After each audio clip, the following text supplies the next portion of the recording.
Gears of War.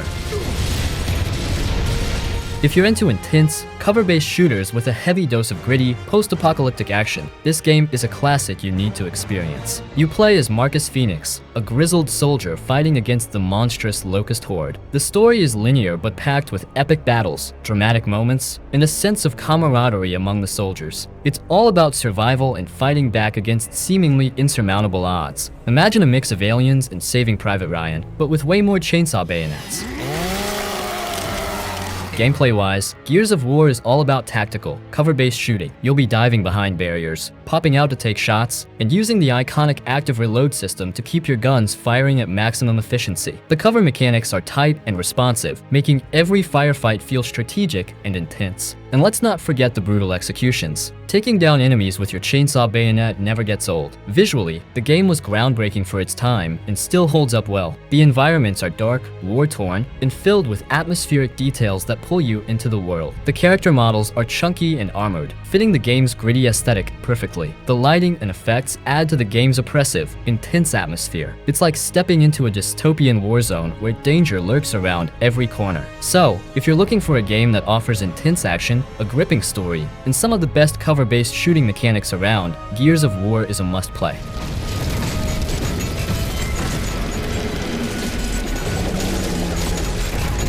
Firewatch. Alright, let's dive into Firewatch. If you're into games that offer a rich, immersive narrative with stunning visuals and a touch of mystery, this game is an absolute gem. You play as Henry, a man who takes a job as a fire lookout in the Wyoming wilderness to escape his troubled life. The story is linear but incredibly engaging, driven by the evolving relationship between Henry and his supervisor, Delilah, who you communicate with via a handheld radio. It's all about exploring the vast, picturesque wilderness and uncovering the secrets it holds. Imagine a mix of Gone Home and a beautifully animated nature documentary with a side of personal drama. Gameplay-wise, Firewatch is all about exploration and dialogue. You'll be hiking through the gorgeous forests, canyons, and lakes of Wyoming, investigating strange occurrences and making choices that affect your relationship with Delilah. The dialogue choices are meaningful and help build a deep, personal connection between the characters. It's a walking simulator, but with enough intrigue and interaction to keep you hooked from start to finish. Visually, Firewatch is stunning. The art style is vibrant and unique, with every vista looking like a painting come to life. The attention to detail in the environment creates an immersive experience, making you feel like you're really there, hiking through the wilderness. The dynamic lighting and weather effects add to the atmosphere, making each moment in the game feel special. It's like taking a virtual vacation in the great outdoors, but with a hint of mystery. Do you have any idea who would have done this? So, if you're looking for a game that offers a beautiful, narrative-driven experience with plenty of emotional depth, Firewatch is a must-play. Grab your controller, put on your hiking boots, and get ready to explore the stunning wilderness of Wyoming. This is one journey you won't want to miss.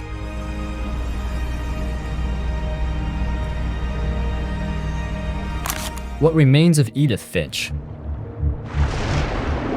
If you're into narrative-driven games that tug at your heartstrings and leave a lasting impression, this one's a must-play. It's like stepping into a beautifully crafted storybook where every chapter reveals a new tale. You play as Edith Finch, returning to her family's quirky and mysterious home to uncover the stories of her relatives. The narrative is linear, but each family member's story is told in a unique, immersive way that makes the experience deeply engaging. It's like exploring a series of short stories, each with its own distinct style and emotional weight. Imagine a mix of a graphic novel and a walking simulator, but with a touch of magical realism. I could tell she was getting really tired. Gameplay-wise, What Remains of Edith Finch is all about exploration and storytelling. You'll wander through the Finch family home, discovering rooms and hidden areas that each reveal a different family member's story. The gameplay mechanics change with each story, keeping things fresh and surprising. From swinging on a swing to flying like a bird, each vignette offers a unique perspective and playstyle. It's like opening a series of beautifully wrapped gifts, each containing a new and unexpected experience. The art style is whimsical yet grounded, creating an atmosphere that's both magical and melancholic. What I really loved is the touching and thought-provoking stories and the beautiful visuals.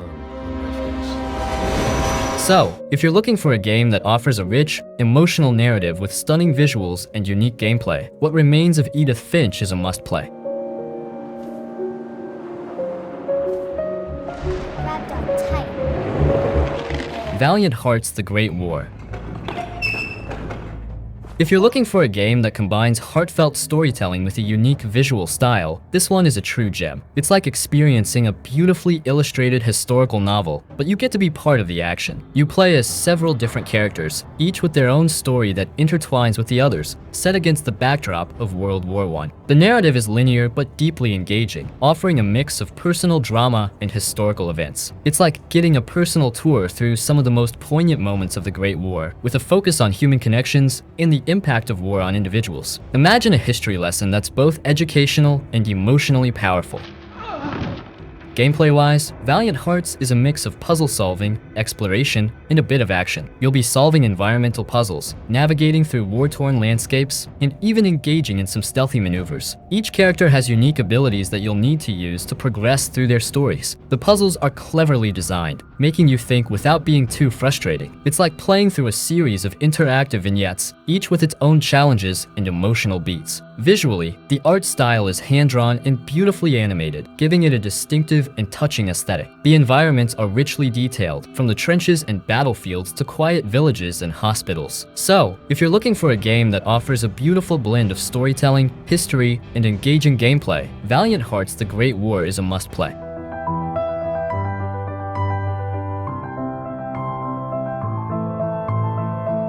Bioshock Infinite. If you're into thought-provoking stories, breathtaking visuals, and intense first-person action, this game is a masterpiece you absolutely need to experience. It's like stepping into a beautifully crafted dystopian world with a story that'll keep you thinking long after you've put down the controller. You play as Booker DeWitt, a former Pinkerton agent with a troubled past. Your mission? To find and rescue a mysterious young woman named Elizabeth, who's trapped in the floating city of Columbia. The linear story is packed with twists and turns that'll leave your jaw on the floor. It's like playing through a mind-bending novel where every revelation pulls you deeper into the narrative. Imagine a blend of steampunk aesthetics and rich, philosophical storytelling. That's Bioshock Infinite in a nutshell. Gameplay-wise, Bioshock Infinite is a first-person shooter with a unique twist. You'll be using a mix of traditional weapons and supernatural powers, known as vigors, to take down enemies. The combat is fast-paced and dynamic, allowing for creative combinations of gunplay and vigors. The skylines add a vertical dimension to the gameplay, letting you zip around the battlefield with ease. It's like being in a roller coaster ride where you're armed to the teeth. Plus, Elizabeth isn't just a damsel in distress. She's a crucial ally who helps you with ammo, health, and even opening tiers in the fabric of reality. The city of Columbia is a floating paradise with a dark underbelly, brought to life with incredible attention to detail. The vibrant colors, intricate designs, and atmospheric lighting create a world that's both beautiful and haunting. The character models and animations are top-notch, making every interaction feel lifelike. It's like stepping into a meticulously crafted work of art. I really love the deep, complex story, the innovative gameplay, and the breathtaking visuals. So, if you're looking for a game that offers a blend of intense action, deep storytelling, and stunning visuals, Bioshock Infinite is a must-play.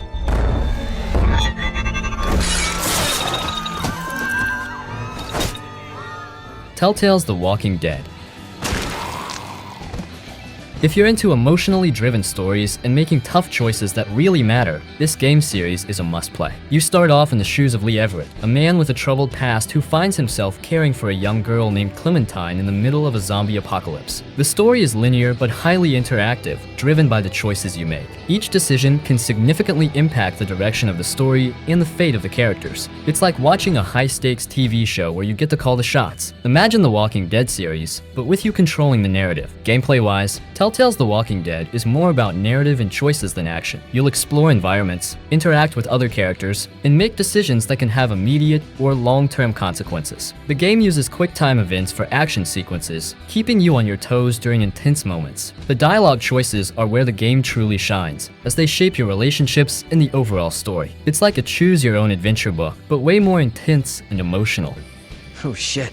Visually, the game uses a distinctive comic book art style, paying homage to the original graphic novels. The art style helps to soften the grim realities of the zombie apocalypse, making the emotional moments hit even harder. It's like stepping into a living comic book where every panel is filled with drama and tension. So, if you're looking for a game that offers a rich narrative, meaningful choices, and a lot of emotional depth, Telltale's The Walking Dead series is a must-play.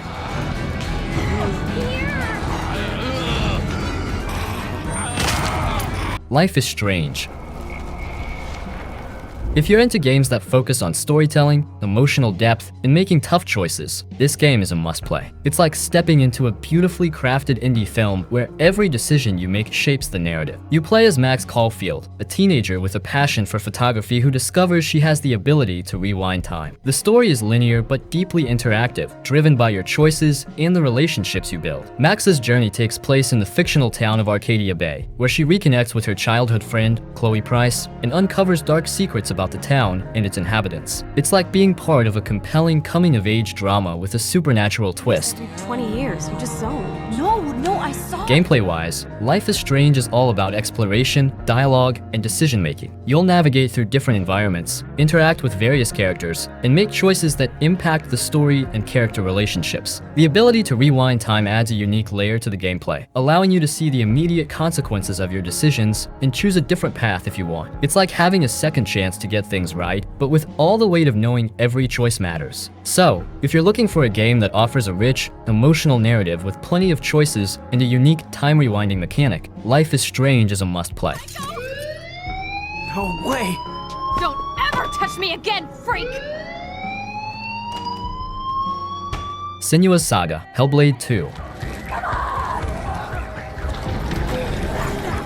In this game, you play as Senua, a Celtic warrior struggling with severe mental illness while embarking on a harrowing journey through a world inspired by Norse mythology. The story is linear, but it's packed with psychological depth and emotional weight, exploring themes of trauma, grief, and resilience. It's like being part of a dark, atmospheric saga that's as much about the internal struggle as it is about external challenges. Senua's Saga Hellblade 2 is a blend of exploration, combat, and puzzle solving, all wrapped up in a deeply atmospheric experience. The combat is intense and visceral, requiring precise timing and strategic use of Senua's abilities. The puzzles are cleverly integrated into the environment, often requiring you to use Senua's unique perspective and mental state to find solutions. It's like navigating through a living nightmare where every shadow and sound plays a role in the story. Visually, the game is absolutely stunning. The environments are incredibly detailed, with a haunting beauty that makes every scene feel like a piece of art. The character models and animations are lifelike, capturing every nuance of Senua's expressions and movements. The use of lighting and sound design creates an immersive atmosphere that pulls you into Senua's world and mind. It's like stepping into a dark, surreal painting where every brushstroke adds to the story. So, if you're looking for a game that offers a blend of intense action, deep storytelling, and stunning visuals, Senua's Saga Hellblade 2 is a must-play. Grab your controller, step into Senua's shoes, and get ready for a journey through a hauntingly beautiful world filled with darkness and hope.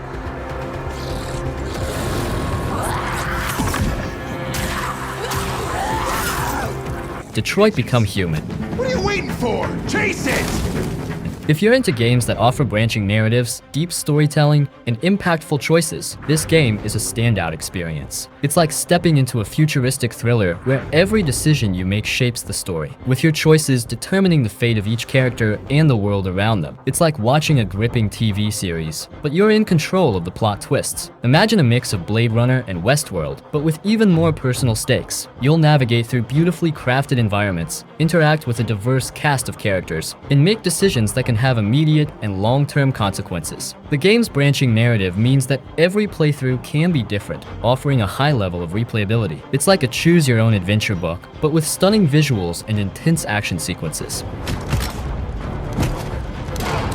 Visually, the game is breathtaking. The futuristic city of Detroit is brought to life with incredible detail, from the sleek high-tech buildings to the gritty downtrodden neighborhoods. The character models and facial animations are some of the best in gaming, making every conversation feel real and emotionally charged. The lighting and special effects add to the immersive experience, making you feel like you're part of a living, breathing world. So, if you're looking for a game that offers a rich narrative, stunning visuals, and choices that truly matter, Detroit Become Human is a must-play. Connor! Connor! Resident Evil 3.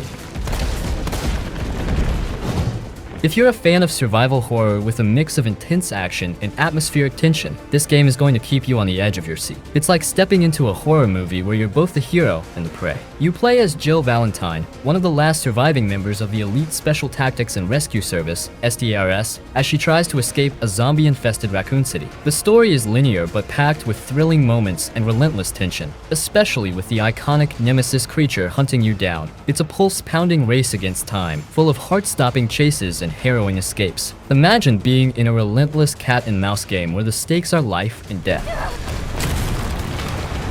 Gameplay-wise, Resident Evil 3 blends classic survival horror elements with modern action. You'll be managing resources, solving puzzles, and fighting off hordes of zombies and other bioengineered monsters. The combat is tight and satisfying, with a variety of weapons at your disposal to fend off the terrifying enemies. The Nemesis adds a unique twist, as his unexpected appearances force you to stay on your toes and adapt your strategies on the fly. It's like trying to navigate a minefield while being chased by a relentless predator. So, if you're looking for a game that offers intense action, gripping horror, and a relentless pursuit by one of gaming's most iconic villains, Resident Evil 3 is a must-play.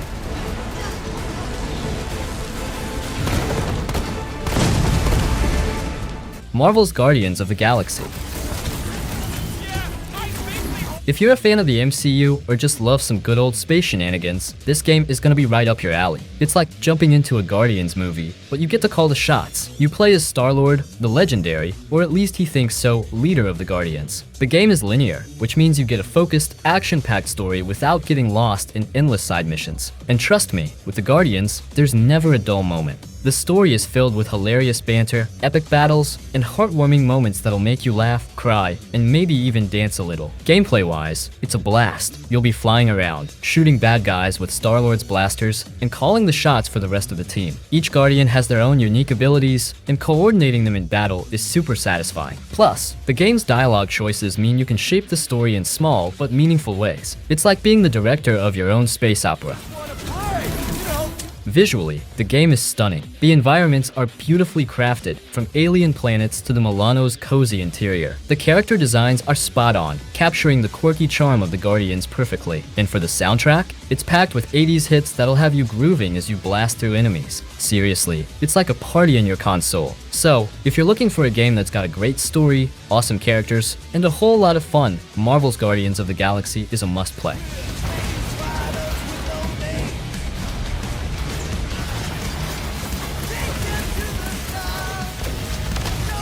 Hi-Fi Rush.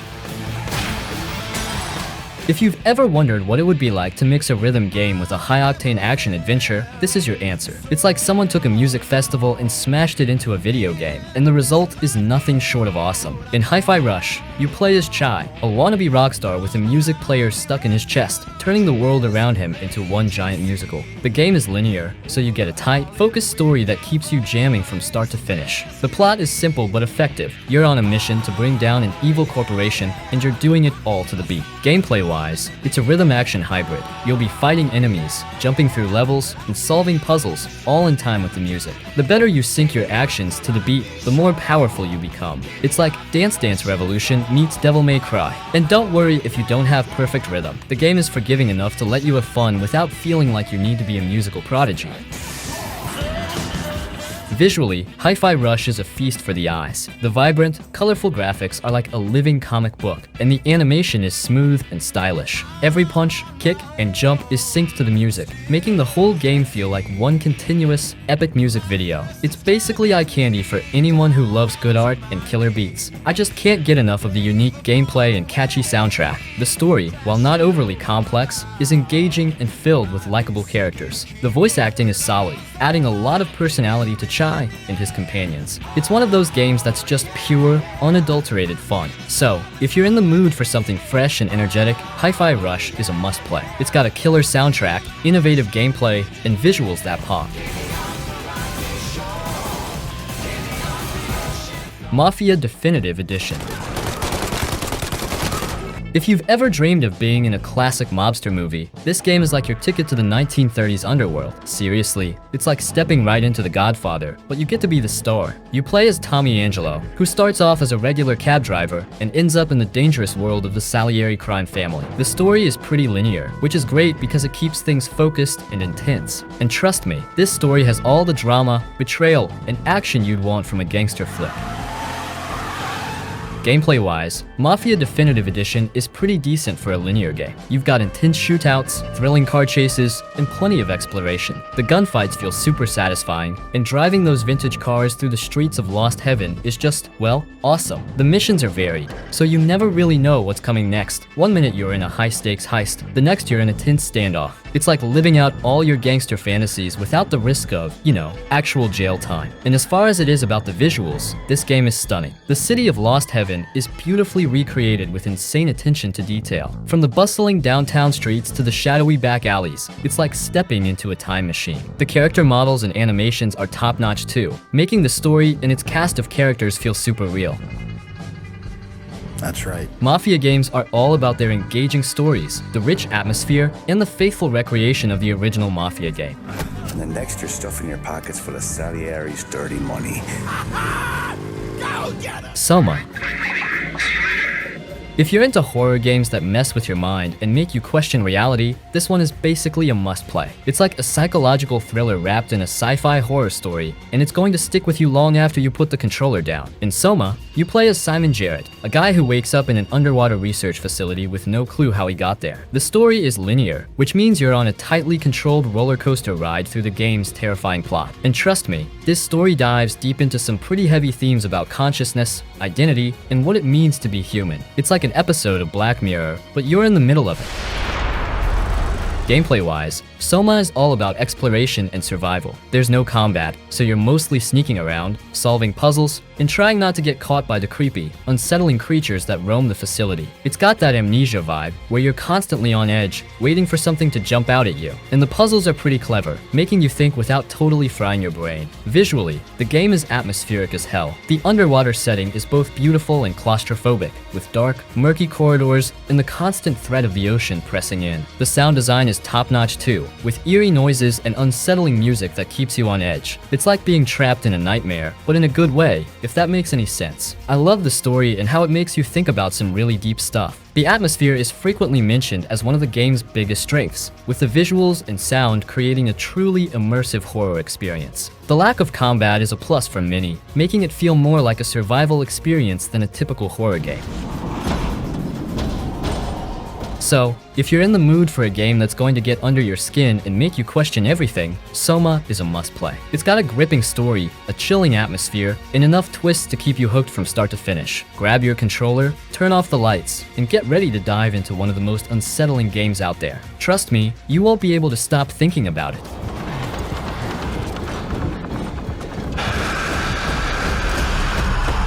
Dishonored 2. Alright, let's talk about Dishonored 2. If you're into stealth games with a heavy dose of supernatural powers and killer storytelling, this game is basically a no-brainer. It's like playing a high-stakes game of hide and seek, but with more stabbing and magical abilities. In Dishonored 2, you get to choose between two characters, Emily Kaldwin, the Empress with a knack for shadowy powers, and Corvo Attano, her father and the protagonist from the first game. The story is linear but offers plenty of choices, which means you can play it multiple times and still find new things. It's all about reclaiming the throne from an evil usurper, but how you do it is entirely up to you. Want to be a ghost and sneak past everyone without a trace? Go for it. Prefer to leave a trail of chaos and bodies? That's cool too.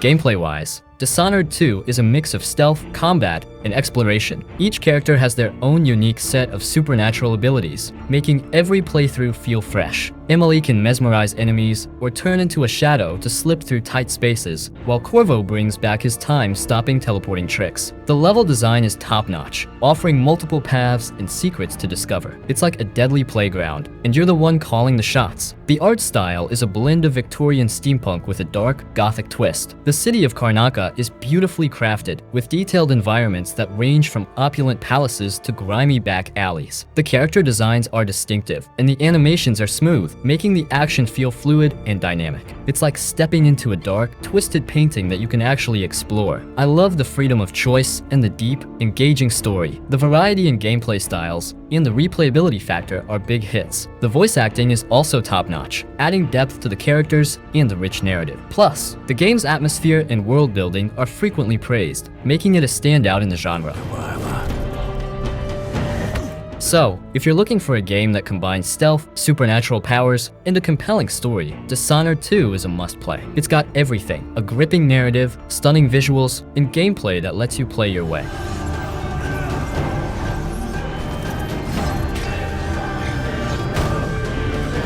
Devil May Cry 5. If you're a fan of stylish action games that let you pull off insane combos while looking like a total badass, this game is your jam. It's basically like starring in your own over-the-top action movie, but with demons and ridiculously cool weapons. In Devil May Cry 5, you follow the story of 3 main characters, Nero, Dante, and a mysterious new guy named V. Each of them has their own fighting style and set of abilities, which keeps the gameplay fresh and exciting. The story is linear, but it's packed with twists, epic moments, and enough demon-slaying action to keep you hooked from start to finish. And for the gameplay, this is where Devil May Cry 5 shines. The combat is fast, fluid, and incredibly satisfying. Nero's got his mechanical arm, Dante's got a whole arsenal of crazy weapons, and V, well, he's got some unique tricks up his sleeve. Pulling off combos is not just about mashing buttons. It's about timing, style, and looking awesome while you do it. And let's not forget the boss battles. They're big, flashy, and challenging, just like they should be. And for the graphics, whether you're fighting in a demon-infested city or a creepy underground lair, everything looks amazing. It's like being in a high-budget action movie, but you're the star, and you get to decide how the action unfolds. So, if you're in the mood for a game that's all about stylish action, insane combos, and epic battles, Devil May Cry 5 is a must-play.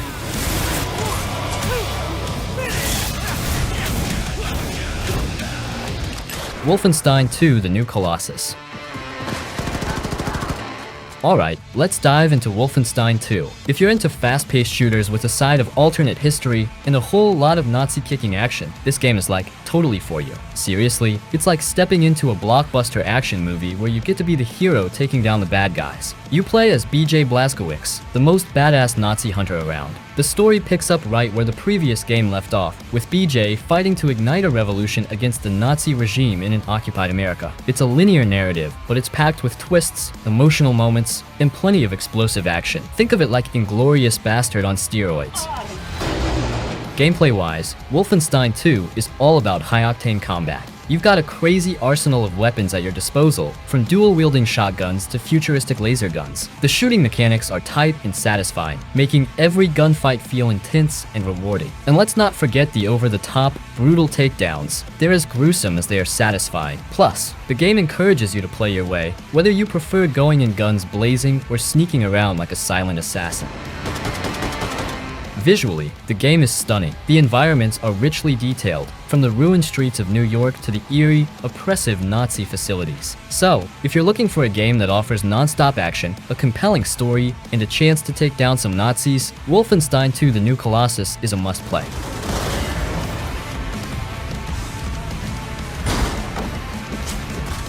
Plague Tale: Innocence. If you're into games with gripping stories and atmospheric settings, this one is going to be right up your alley. It's like stepping into a dark medieval fairy tale, but with way more rats and a whole lot of heartache. You play as Amicia de Rune, a young girl trying to survive in 14th century France during the Black Plague. You've got your little brother Hugo to look after, and let me tell you, the sibling dynamic here is both touching and intense. The story is linear, which means it's packed with focused, narrative-driven moments that keep you hooked from start to finish. It's basically like reading a really good novel, but you get to be part of the action. Of course. Gameplay-wise, it's all about stealth, puzzle solving, and a bit of combat. You'll need to sneak past soldiers, avoid swarms of plague-ridden rats, and use your wits to solve various environmental puzzles. Amicia's primary weapon is a sling, which she uses to take down enemies and interact with the world. And those rats? They're not just creepy, they're part of the puzzles too. It's like a medieval stealth game with a heavy dose of survival horror. I know what The lighting and textures create a hauntingly realistic world that pulls you right into the story. The character models are detailed and expressive, making the emotional moments hit even harder. I love the emotional depth of the story and the relationship between Amicia and Hugo. The atmosphere is often highlighted as one of the game's strongest points, with the visuals and sound design creating an immersive experience. So, if you're looking for a game with a compelling story, stunning visuals, and a mix of stealth and puzzle-solving gameplay, A Plague Tale: Innocence is a must-play. I know what you're like. Half-Life 2. If you're a fan of first-person shooters with a mix of epic storytelling and groundbreaking gameplay, this game is pretty much a must-play. It's like stepping into a sci-fi epic where you're the hero battling against all odds. You play as Gordon Freeman, the silent protagonist with a PhD in kicking alien butt. The story picks up right after the events of the original Half-Life, throwing you into a dystopian world controlled by the alien Combine. It's a linear narrative, but it's packed with so many twists, turns, and memorable moments that you'll be glued to your screen from start to finish. Gameplay-wise, Half-Life 2 is revolutionary. You've got your classic first-person shooter mechanics, but with a twist, the gravity gun. This nifty gadget lets you manipulate objects in the environment, leading to some seriously creative combat and puzzle-solving scenarios. The physics-based gameplay is a blast, making every encounter feel fresh and exciting. Plus, the variety of enemies and challenges keeps you on your toes. It's like a masterclass in game design, basically. And honestly, even years after its release, Half-Life 2 holds up incredibly well. The environments are detailed and immersive, from the bleak streets of City 17 to the eerie, alien-infested locales. The character models and animations are top-notch, especially for a game of its time. So wake up, Mr. Freeman. So, if you're looking for a game that combines thrilling action, a gripping story, and innovative gameplay, Half-Life 2 is a must-play. Grab your crowbar, get your gravity gun ready, and dive into one of the most iconic gaming experiences ever created. Trust me, this is one adventure that'll stick with you long after the credits roll.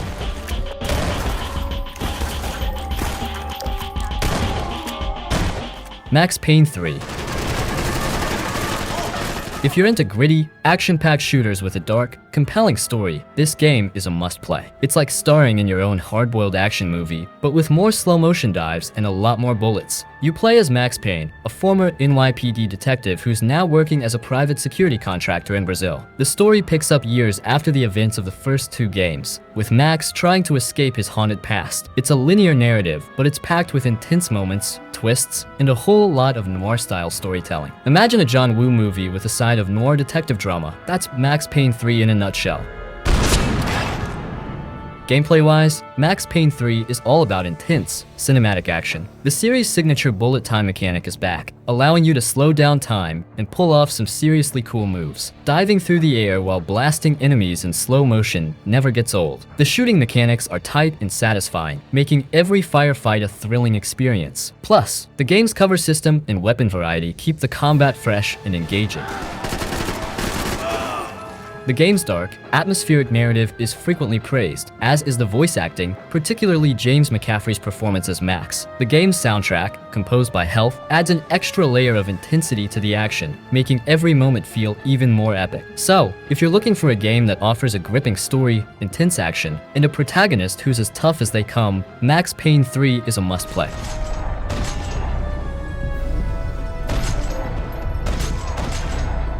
Jusant. If you're looking for a game that's all about exploration, climbing, and breathtaking views, this one's definitely for you. It's like taking a relaxing yet challenging hike up a massive, mysterious mountain, but from the comfort of your couch. In Jusant, you play as a lone climber on a quest to ascend a towering peak. The story is linear and unfolds gradually as you make your way up, discovering ancient ruins, hidden secrets, and breathtaking vistas. It's all about the journey and the mysteries you uncover along the way. Think of it as a mix between a climbing simulator and a beautifully crafted adventure game.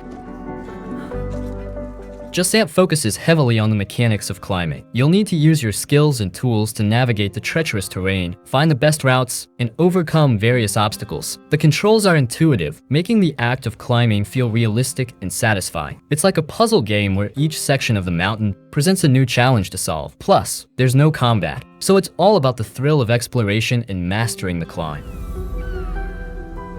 Visually, Jusant is absolutely stunning. The mountain and its surroundings are beautifully rendered, with detailed environments that change as you ascend. The art style is vibrant and atmospheric, making every new area a visual treat. The dynamic weather and lighting effects add to the immersion, making it feel like you're really there, facing the elements. It's like stepping into a living, breathing painting. I really enjoyed the unique gameplay and gorgeous visuals. So, if you're in the mood for a game that's all about exploration, beautiful scenery, and the thrill of the climb, Jusant is a must-play.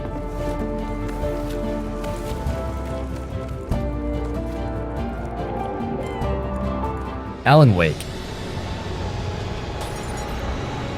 If you're into psychological thrillers with a side of supernatural mystery, this game is basically a must-play. It's like stepping into a Stephen King novel, but you're the one living through all the spine-tingling moments. You play as Alan Wake, a best-selling thriller writer who's suffering from a serious case of writer's block. To clear his head, he heads to the small town of Bright Falls with his wife, Alice. But things go sideways fast when Alice disappears, and Alan finds himself in a nightmare where the events of his latest manuscript, which he doesn't even remember writing, come to life. The story is linear and tightly woven, filled with twists and turns that'll keep you guessing. It's like watching a really good horror TV show, but you're in control.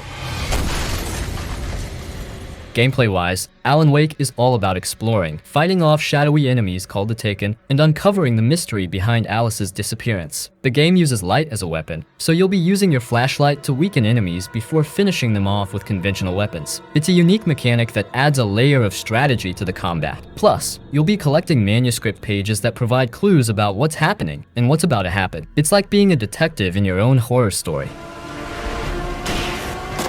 Visually, the game is atmospheric as hell. Bright Falls and its surrounding areas are beautifully crafted, with a moody, eerie vibe that makes you feel like something's always lurking just out of sight. The lighting effects are particularly impressive, especially considering the game's focus on light versus darkness. I have nothing but praise for Alan Wake. The story, the unique gameplay mechanics, and the atmospheric visuals. The game's episodic structure, with cliffhangers and recaps, makes it feel like a binge-worthy TV show, which keeps you hooked from start to finish. So, if you're looking for a game that combines a gripping story, atmospheric visuals, and innovative gameplay, Alan Wake is a must-play. Grab your flashlight, dive into the darkness, and get ready for a thrilling ride through the twisted world of Bright Falls.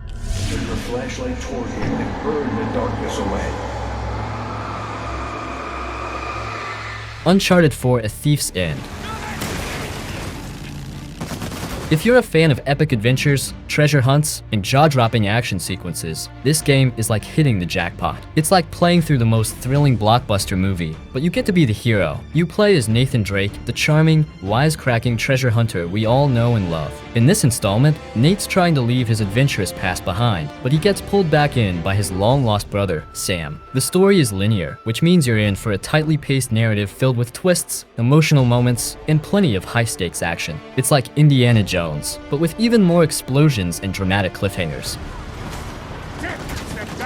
Gameplay-wise, Uncharted 4 is a mix of exploration, combat, and puzzle solving. You'll be scaling cliffs, swinging on ropes, and getting into intense shootouts with bad guys. The climbing mechanics are super smooth, making every leap and grab feel fluid and natural. The gunplay is satisfying, and there are plenty of opportunities to use stealth if you prefer a quieter approach. And let's not forget the epic set pieces. These action sequences are some of the most memorable moments in gaming. The environments are incredibly detailed, from lush jungles and ancient ruins to bustling cities and eerie caves. The character models and animations are top-notch, making the cutscenes feel like you're watching a high-budget film. It's like every scene is a work of art, crafted with so much care and attention to detail. So, if you're looking for a game that offers a perfect blend of action, adventure, and storytelling, Uncharted 4: A Thief's End is a must-play.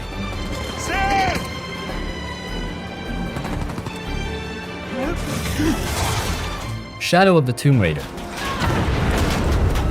If you're a fan of epic adventures, ancient mysteries, and intense action, this game is like your ultimate treasure hunt fantasy come true. It's like Indiana Jones, but with Lara Croft, who's even more badass. You play as Lara Croft, and in this game, she's on a quest to stop a Mayan apocalypse she accidentally triggered. The story is linear, which means you're in for a tightly woven narrative filled with ancient secrets, dangerous enemies, and breathtaking locales. Shadow of the Tomb Raider is a mix of exploration, combat, and puzzle solving. You'll be navigating through dense jungles, jungles, exploring hidden tombs, and taking down enemies with stealth or brute force. The climbing and traversal mechanics are super smooth, making every leap and grab feel natural. The puzzles are clever and challenging, giving you that satisfying aha moment when you finally solve them. And let's not forget the combat. You can go in guns blazing, or use stealth to pick off enemies one by one. It's like a choose-your-own adventure, but with way more action. So, if you're looking for a game that offers an epic adventure, challenging puzzles, and intense action, Shadow of the Tomb Raider is a must-play.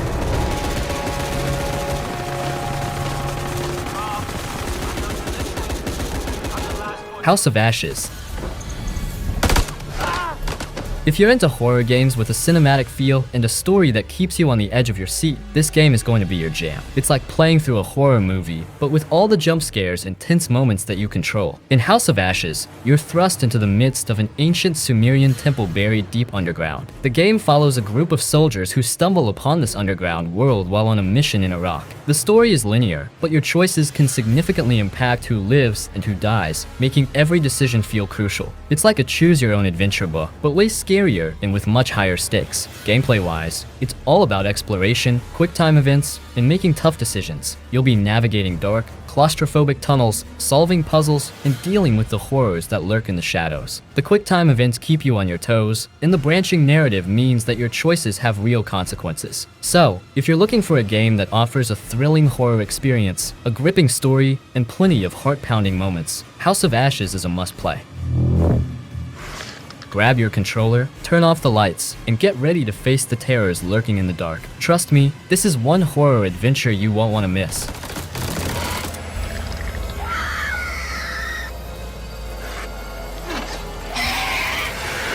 Control. If you're into supernatural mysteries and mind-bending gameplay, this game is basically a must-play. It's like stepping into a surreal sci-fi thriller where reality is constantly shifting, and you're right in the middle of it. You play as Jessie Faden, who's on a mission to find her missing brother. She ends up at the Federal Bureau of Control, a secretive government agency that deals with paranormal activities. The story is linear, but filled with so many twists and turns that it'll keep you hooked from start to finish.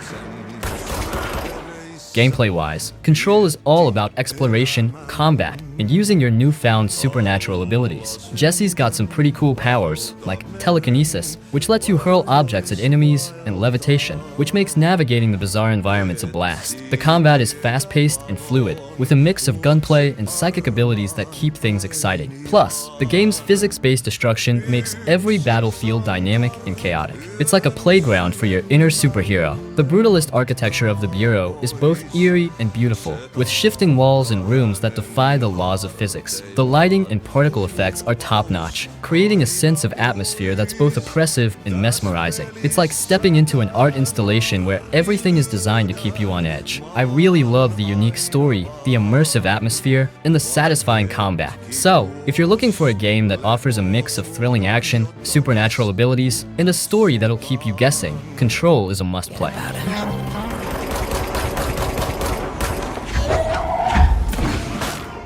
Quantum Break. If you're into games that blend intense action with a gripping, sci-fi storyline, this game is definitely for you. You play as Jack Joyce, a guy who gains the ability to manipulate time after a failed experiment at a university. The story is linear, but it's packed with twists, turns, and moments that'll have you questioning what's going to happen next. The game combines traditional gameplay with live-action episodes, making it feel like you're part of an interactive TV series. Going too fast for you? Gameplay-wise, Quantum Break is all about using your time manipulation powers to fight enemies and solve puzzles. You can freeze time, create time shields, and even dodge bullets like a true action hero. The combat is fast-paced and strategic, requiring you to use your powers creatively to outsmart your enemies. The puzzle-solving elements add a nice change of pace, making you think about how to use your abilities in different ways. It's like being a superhero with a really cool power set. Hey. The special effects, especially the time manipulation, are spectacular, creating a sense of chaos and wonder. I really like the unique blend of gameplay and live-action storytelling, the engaging narrative, and the innovative use of time powers. So, if you're looking for a game that offers a mix of action, sci-fi intrigue, and a cinematic experience, Quantum Break is a must-play.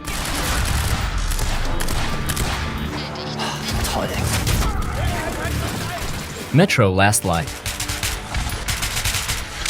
If you're into post-apocalyptic worlds, intense survival horror, and gripping narratives, this game is right up your alley. It's like stepping into a dark, twisted version of the future where every shadow hides a threat. You play as Artyom, a survivor in a post-nuclear Moscow where humanity clings to life in the metro tunnels beneath the city. The story is linear but packed with intense moments and moral choices that keep you hooked from start to finish. It's a direct sequel to Metro 2033, so you'll see some familiar faces and storylines. Imagine a mix of Fallout's desolation with a heavy dose of Russian folklore and horror. That's what you're getting here.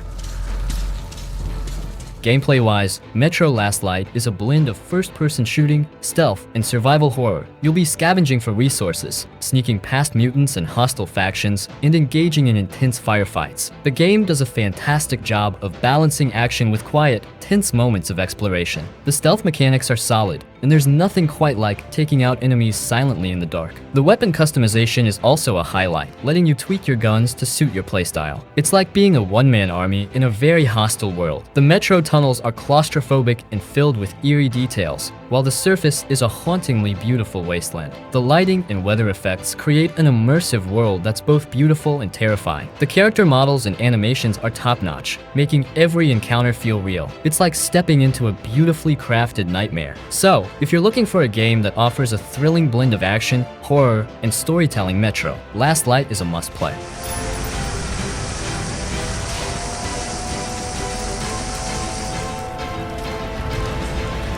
Star Wars Jedi Survivor. If you've ever dreamed of wielding a lightsaber and using the Force, this game is basically a must-play. It's like stepping into the Star Wars universe and living out your Jedi fantasies. You play as Cal Kestis, a young Jedi on the run after Order 66 wiped out most of the Jedi Order. The story picks up right where Jedi Fallen Order left off, with Cal trying to survive and fight back against the Empire. It's a linear narrative, but packed with epic moments, deep lore, and plenty of character development. Imagine being part of an epic Star Wars saga, with all the lightsaber duels and Force powers you could want. Gameplay-wise, Star Wars Jedi Survivor is a blend of exploration, combat, and puzzle solving. You'll be traveling to different planets, each with its own unique environments and challenges. The combat is smooth and satisfying, combining lightsaber battles with Force abilities that make you feel like a true Jedi. You can parry, dodge, and use the Force to control the battlefield. Plus, the game's Metroidvania elements mean you'll be revisiting areas with new abilities to uncover secrets. It's like a perfect mix of action and exploration. And visually, the planets you visit are beautifully designed, from lush forests and arid deserts to ancient temples and futuristic cities. The special effects, especially the lightsabers and Force powers, are spectacular. It's like being in a Star Wars movie, but you're the hero. So, if you're looking for a game that offers a mix of thrilling action, deep storytelling, and the chance to live out your Jedi dreams, Star Wars Jedi Survivor is a must-play.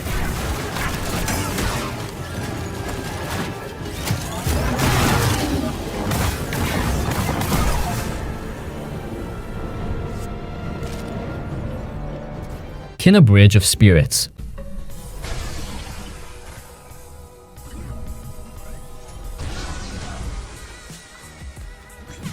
One of the most beautiful games in recent times, Kena Bridge of Spirits stands out as a remarkable achievement, especially coming from a lesser-known studio. If every AA game could match the quality of Kena, we might not need AAA games at all. I was pleasantly surprised by the game's quality, given that it was the developer's first title. The combination of animation and art is simply perfect.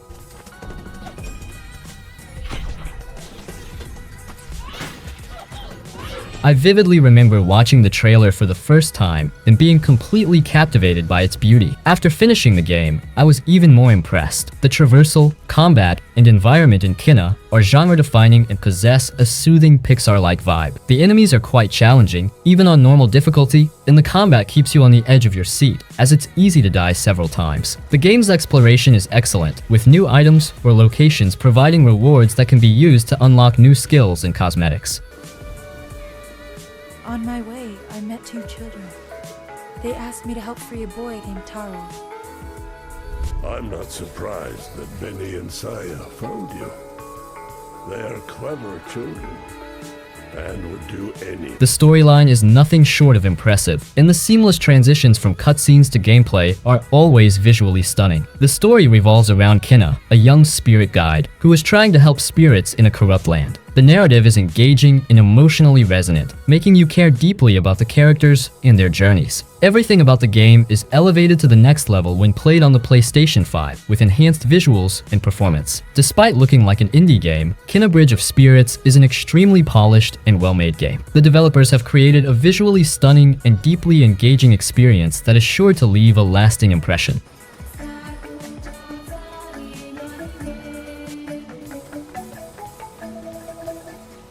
Metal Hellsinger.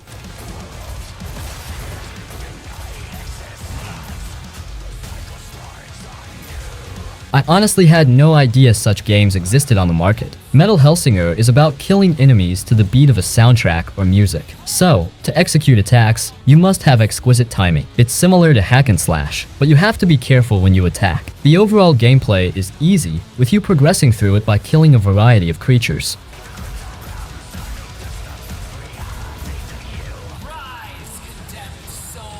The genre is accurately described as a rhythmic first-person shooter game. When it was first introduced, there was a demo available, which many gamers tried and enjoyed, because at that time there was nothing quite like it. The developers created a whole new concept. I personally think that this game needs more attention as it's the first rhythmic FPS game I stumbled upon. Now, for the gameplay, the game is difficult, particularly for newbies to the genre, and even I struggle to get on the beat and assault the monsters.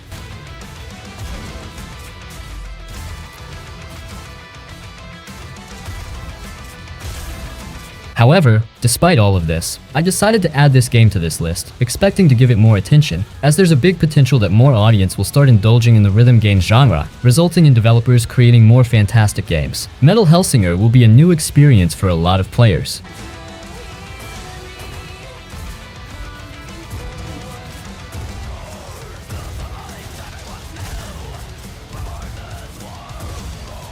As Dusk Falls. Dale, the code. Jay can read. Don't screw this up, kid. We're counting on you.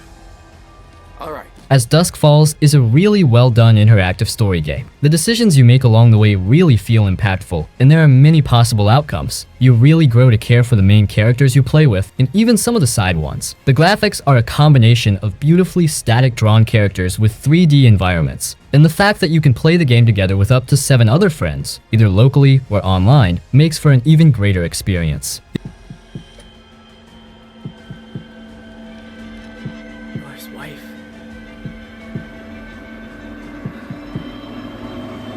If you're a fan of decision-making games, like Fahrenheit or Detroit Become Human, you should definitely give this a try. This is a very, very good game. It's one of those games where you don't actually play, but you decide what the characters will do next per se. It's like watching a movie that you create yourself. As far as these types of games go, this is one of the best ones I have played. Great story, complex characters, and you really bond with them and even feel sorry at points. Come, you could have said so. Zoe wanted you to come.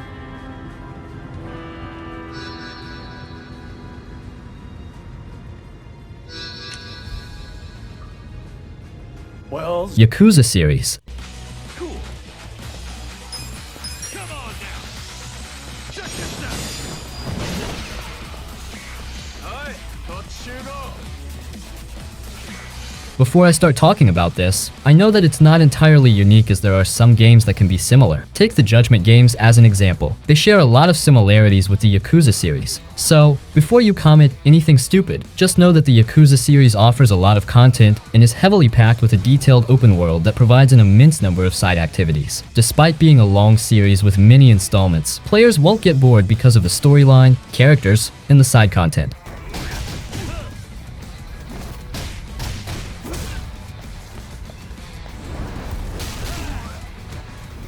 I have played all the major titles, and am close to finishing the entire series. So, I'm confident that everyone should at least play 2 or 3 Yakuza games, especially Zero and Kiwami. One of the best things about the series is that players can easily get lost in doing the side content. I can't even describe how many times I have been tasked with doing side missions while focusing on the main storyline. The NPCs show up out of nowhere and ask for help, resulting in mission changes and maybe beating the bad guys. Going to karaoke, playing mini games, and even fighting tournaments. Yakuza is a game that is jam-packed with so much stuff to do in it. It's one of the best value for money games out there.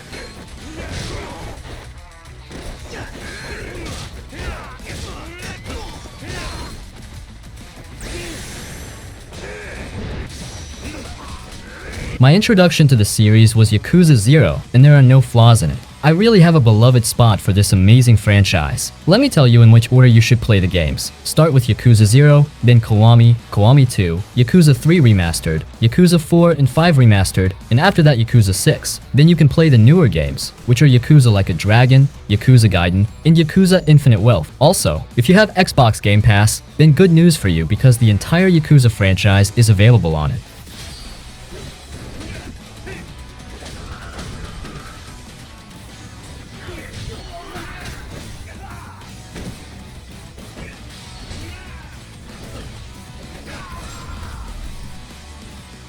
Sunset Overdrive. One who doesn't just survive, but does it with style. Who is this hero? Me! Not me? Oh. You only need to know one thing about this game. It was developed by Insomniac, the studio behind Spider-Man games. This alone is enough to get you started. Sunset Overdrive is an underappreciated gem that went unnoticed because Insomniac decided to focus heavily on Spider-Man. To this day, the game is well known for its linear gameplay and goofy humor. The parkour moves are so visually appealing.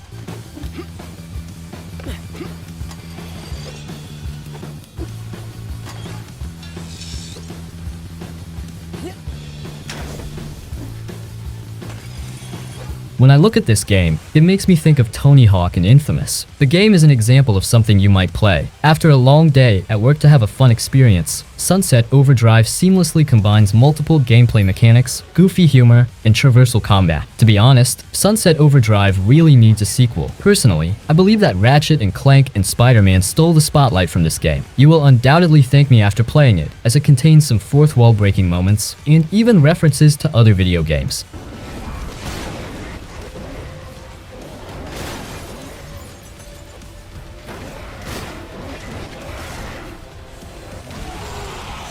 The fast-paced action and characters, as well as the parkour moves, are two of my favorite things from this game. The main character is an outgoing, chatty person who uses dialogue and punchlines to make every interaction playful and funny. Sunset Overdrive is a good choice for those who are tired of playing the same old gigantic open-world role-playing games.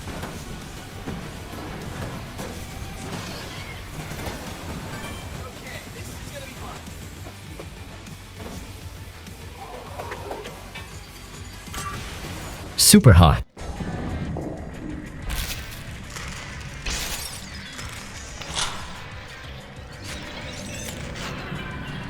The word Superhot might not mean much to you initially, but once you see the game in action, you'll find yourself repeating it. This first-person shooter stands out with its unique gameplay mechanic. Time moves only when you move. Imagine a shooting game where everything is frozen until you decide to take action. Bullets hang in midair, and enemies remain motionless, waiting for you to make the first move.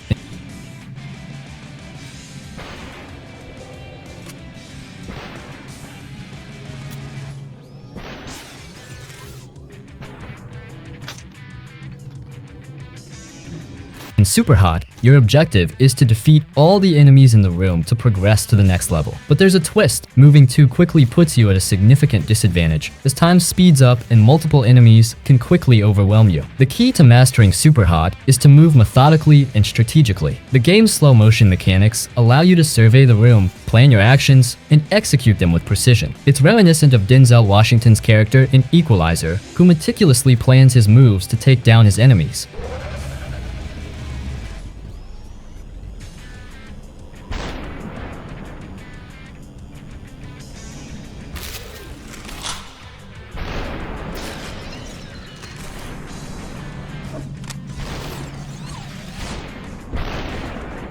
In Superhot, you become a one-person army, analyzing the situation and making every move count. The thrill of seeing your plan come together is unmatched. You might find yourself performing incredible feats, like throwing a billiard ball at an enemy's face, all while feeling like the ultimate action hero. The game's innovative approach to the shooter genre makes it a standout experience that is both challenging and immensely satisfying.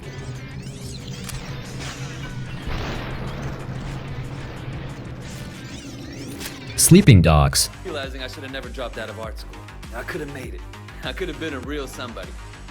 Thank you for showing me the light, officer. I want to give you a chance, Shen, but you have to work with... One of the most overlooked and underrated games of all time. This game had enormous potential. Sleeping Dogs is flawless in every detail. I think this is even better than the Grand Theft Auto games. The main character looks great, and the customization choices are impressive for a 2012 title. I'm not going to spoil anything, but the story is emotional, sad, and definitely worth experiencing. It also includes a range of killing moves and environmental hazards. You can literally kill your enemies however you want.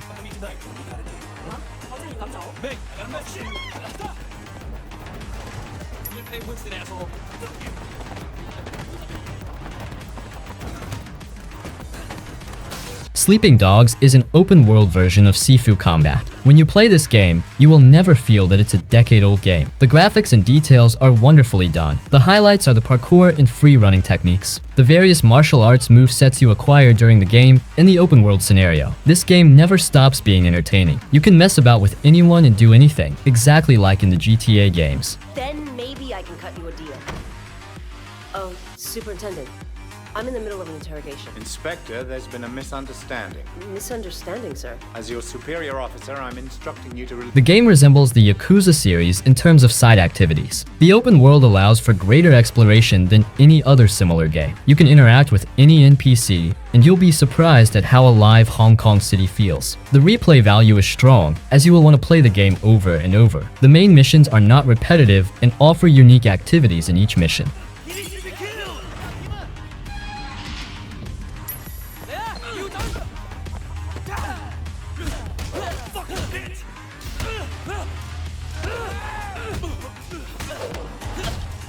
Bully. Or I shall clean it myself. Miss Danvers, are you back yet? Yes, Headmaster. And I got your tea. You are good to me, Miss Danvers. No more than you deserve. The only reason why I'm calling this game unique is because of its high school setting. We all know Rockstar is known for making tremendous games with high potential. However, Bully is a game that many players are sleeping on. You really need to play this game as it features perfect pacing and a compelling story. There's so much fun stuff that you can do in this game. Just get me a part for my radio and I'll show you what the army taught me. What, like how to get shot by your own side? Exactly.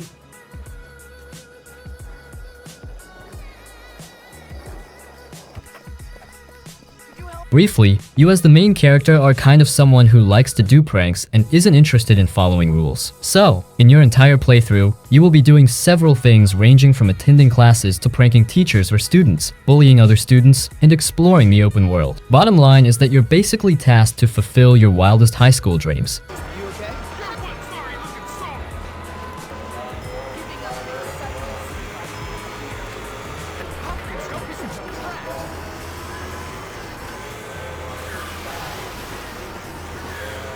Bully also offers the freedom to explore the city besides the school. There are so many awesome main and side missions that make the overall game so much fun. There are only two things you need to know before you decide to play Bully. The first is that it's developed by Rockstar. The second is an entirely new and different open world scenario. Honestly, Rockstar created a great treasure that has never received enough recognition. What the?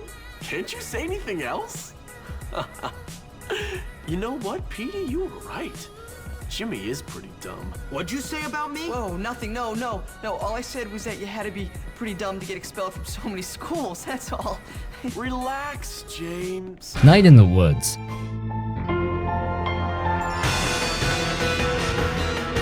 We're shifting gears a bit to talk about Night in the Woods. This isn't an old game, but it's a point-and-click adventure with a striking art style. If you enjoy games like Oxenfree or Life is Strange, Night in the Woods might be for you. It's not action-packed, but it's a mystery and coming-of-age adventure set in a small, beautifully designed town filled with charming critter characters. These characters are remarkably human in their dialogue and interactions. As you explore the town, you learn about its residents, uncover your character's backstory, and get drawn into a compelling narrative.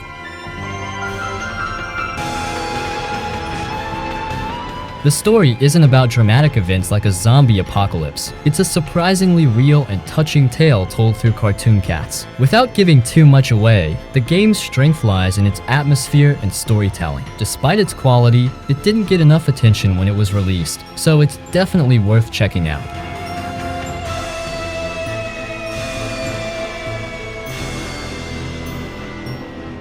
This War of Mine.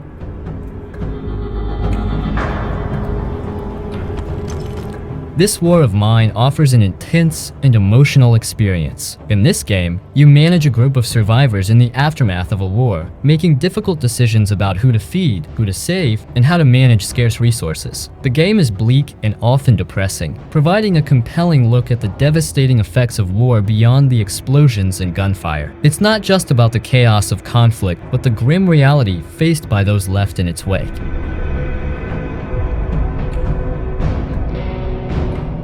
If you enjoy games that require tough decision-making, like Frostpunk, then This War of Mine is a must-play. It delves into the human side of war, focusing on the survival and suffering of civilians. The game's heavy themes and challenging choices make it a unique and thought-provoking experience. If you're in the mood for something alternative and emotionally impactful, give This War of Mine a try.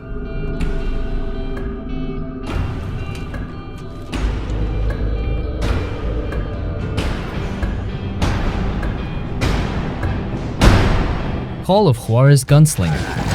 Making my way past the Castle of Fallen Foes. Call of Juarez stands out as a surprisingly entertaining entry in the Call of Juarez series. While the previous games in the series were decent but not particularly memorable, Gunslinger manages to blow expectations out of the water. This game is a first-person shooter that offers a fun, satisfying, and action-packed experience with an almost arcadey feel.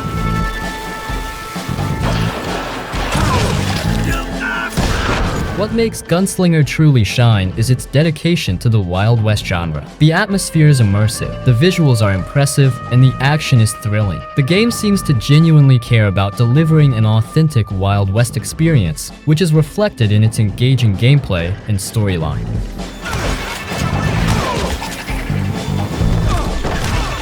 But above all, Call of Juarez Gunslinger excels in the fun department. The gameplay is incredibly enjoyable, making it a blast to shoot down cowboy bad guys. Despite its quality, the game still doesn't get the recognition it deserves. If you're a fan of the Wild West and love action-packed shooters, this game is definitely worth playing.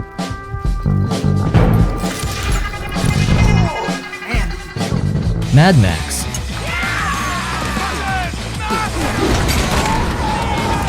Mad Max is a game that deserves more recognition, especially considering it was released on the same day as Metal Gear Solid 5, which overshadowed it significantly. Despite the general skepticism towards movie tie-in games, Mad Max is not really tied directly to Fury Road, but rather stands as a fresh interpretation of the iconic character. On the surface, Mad Max might seem like a formulaic open-world action-adventure game. However, once you dive deeper, you'll find a rich and engaging experience. The car combat is not only fun, but also unique and interesting. The game features a solid upgrade progression system for both armor and vehicles, encouraging players to explore the desolate, post-apocalyptic world they've built.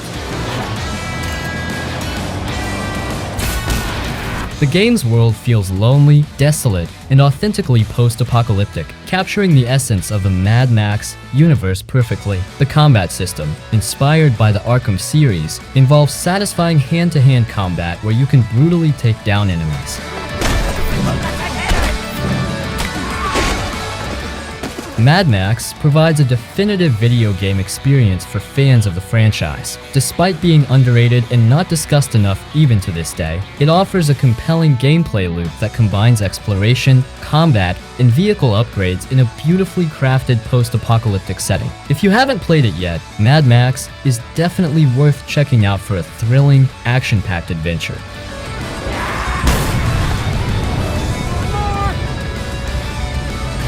Pacific Drive. Pacific Drive stands out as a truly unique survival game that takes players on an extraordinary road trip through a world teeming with anomalies. Out in the wilderness, remember the 3 safety steps. Number Unlike many survival games, there's no combat in Pacific Drive. Instead, your primary challenge is the environment itself, which is filled with unpredictable and dangerous anomalies. Playing Pacific Drive feels like stepping into the shoes of a mechanic in a post-apocalyptic version of Chernobyl. Your main tasks revolve around keeping your car in working order. You need to fix it, fuel it, and constantly search for spare parts, scraps, and other essential resources to ensure you can keep moving forward.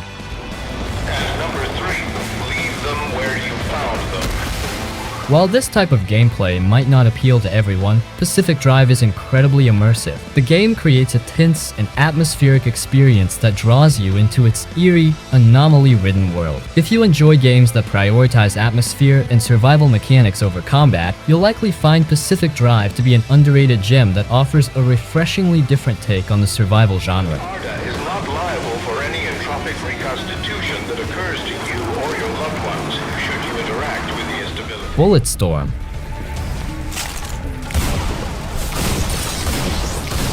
Bulletstorm, crafted by the mind of Cliff Bleszinski, is a highly underrated gem. While some may have found the Gears of War series becoming a bit repetitive, Bulletstorm offers a refreshing departure with its focus on creative and over-the-top action.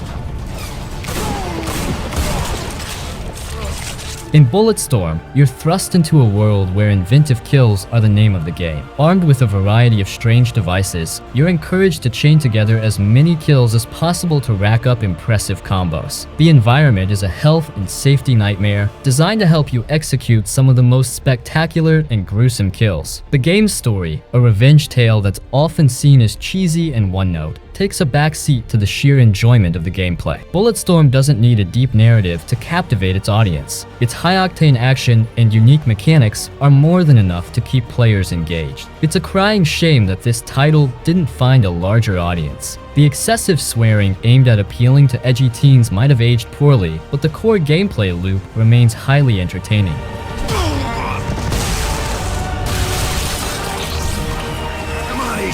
In an era where games like Hotline Miami and Angerfoot have found success with similar high-action concepts, Bulletstorm deserves to be recognized for its innovative approach. Despite its lack of widespread recognition, those who did play it know it was a riotous fun experience. It's unfortunate that many missed out on this thrilling game, but for those who gave it a chance, Bulletstorm remains a standout title.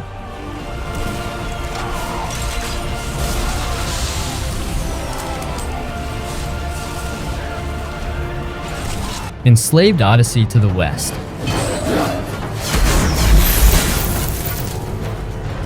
Years before Ninja Theory stirred controversy with their DMC reboot and then redeemed themselves with Hellblade: Senua's Sacrifice, they released an absolute gem of the PS3 and Xbox 360 era, Enslaved Odyssey to the West. Unfortunately, only a handful of players actually experienced this underrated classic.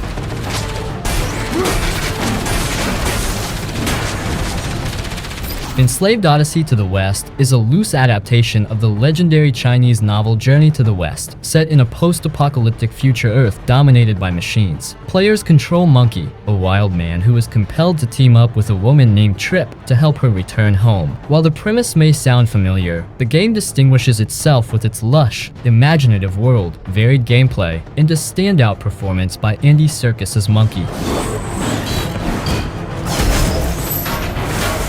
One of the game's greatest strengths is its richly detailed and visually captivating game world. The environments are diverse and beautifully rendered, offering a compelling backdrop for the journey. The gameplay combines platforming, combat, and puzzle solving, ensuring that players are constantly engaged with new challenges and mechanics. Moreover, Enslaved benefits from its concise length, clocking in at around 8 hours, and its focused single-player experience. There's no unnecessary multiplayer component shoehorned in, which might have contributed to its initial commercial failure back in 2010. Despite its lackluster sales, Enslaved remains a deeply rich and satisfying single-player adventure.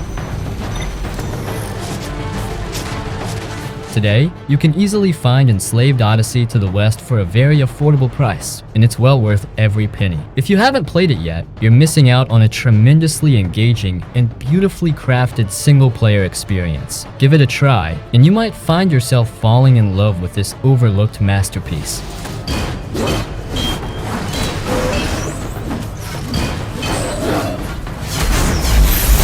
Banishers, Ghosts of New Eden. In Banishers Ghosts of New Eden, you step into the shoes of a pair of banishers who perform rituals to summon ghosts, converse with them, uncover their stories, and either help them ascend or banish them. This intriguing premise sets the stage for an engaging narrative experience.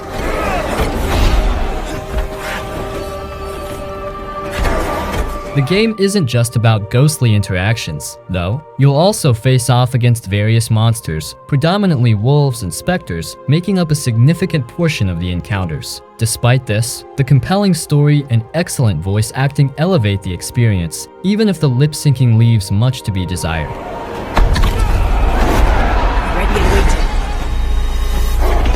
The voice acting truly stands out, bringing the characters and their stories to life. While the game's technical aspects, like lip-syncing, might not always hit the mark, the depth of the narrative and the strong performances by the voice cast make it a noteworthy title. If you can overlook some of its visual shortcomings, Banishers Ghosts of New Eden offers a rich and immersive journey into the supernatural world.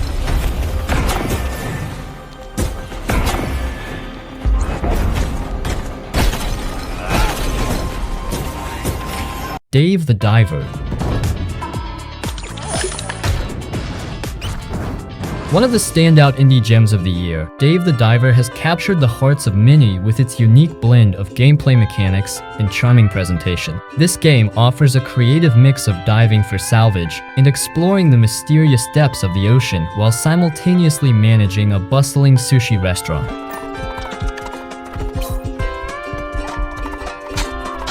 What sets Dave the Diver apart is its delightful combination of exploration and management, making for an engaging and refreshing experience. The game maintains a lighthearted tone and a great sense of humor, ensuring that players remain entertained throughout. Despite its whimsical nature, there's plenty of depth to the gameplay, keeping you hooked as you juggle the various aspects of diving and restaurant management. Dave the Diver is definitely worth checking out for its innovative and enjoyable gameplay.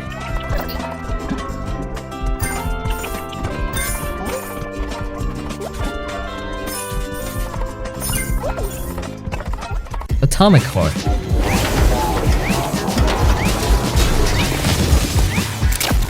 When discussing games with a distinctive flair, Atomic Heart certainly stands out. This first-person shooter draws inspiration from Bioshock, but carves its own path in a bizarre, futuristic Soviet society. The narrative centers around robots, initially designed to assist humans, going haywire and wreaking havoc. You, as the protagonist, must navigate this chaotic world through a combination of shooting, blasting, and puzzle solving.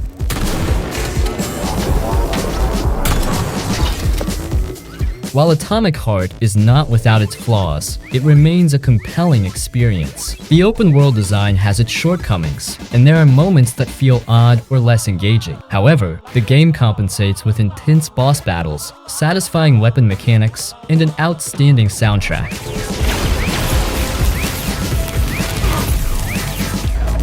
The true charm of Atomic Heart lies in its incredible art and environment design. The aesthetic is both captivating and unsettling, making the journey through the game a memorable one. Despite its imperfections, Atomic Heart offers a unique and intriguing experience that stands out in the crowded landscape of first-person shooters. If you're looking for something different and are willing to overlook some rough edges, Atomic Heart is worth a try.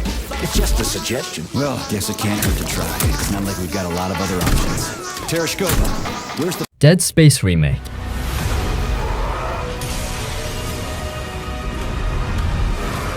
Released early in 2023, the Dead Space remake shouldn't be overlooked. It's a fantastic reimagining of the original Dead Space classic from 2008. The developers have completely overhauled the game, enhancing it in numerous ways. The gameplay is smoother, the graphics are stunning, and various small tweaks have been introduced to keep the experience fresh.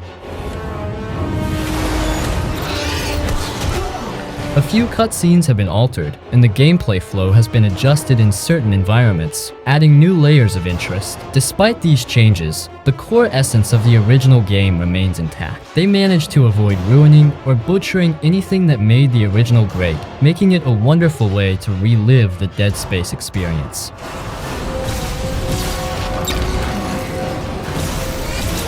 As for the future of the franchise, it's uncertain. The success of this remake could pave the way for a brand new Dead Space game, utilizing this updated formula and vibe. For now, fans of the series can enjoy this polished and faithful remake, hoping it sparks a new chapter for the beloved horror franchise.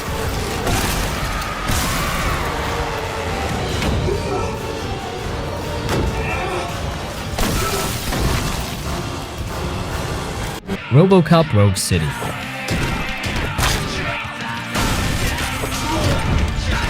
Everyone should appreciate Robocop. He's one of the most iconic characters ever, and he recently made a comeback with Rogue City. This is the first Robocop game in quite some time, and it does a commendable job of capturing the essence of the classic 80s movie. The game understands what makes Robocop special, and why he has been a beloved character for decades.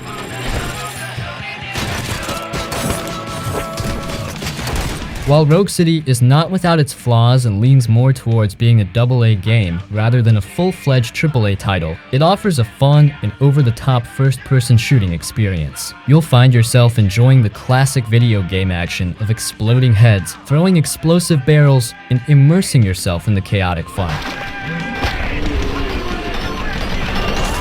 Though it doesn't reinvent the wheel, it's a nostalgic treat to see the classic actor Peter Weller reprising his role as Robocop. His presence adds a layer of authenticity and charm to the game, making it a must-play for fans of the character and those looking for a solid, action-packed game.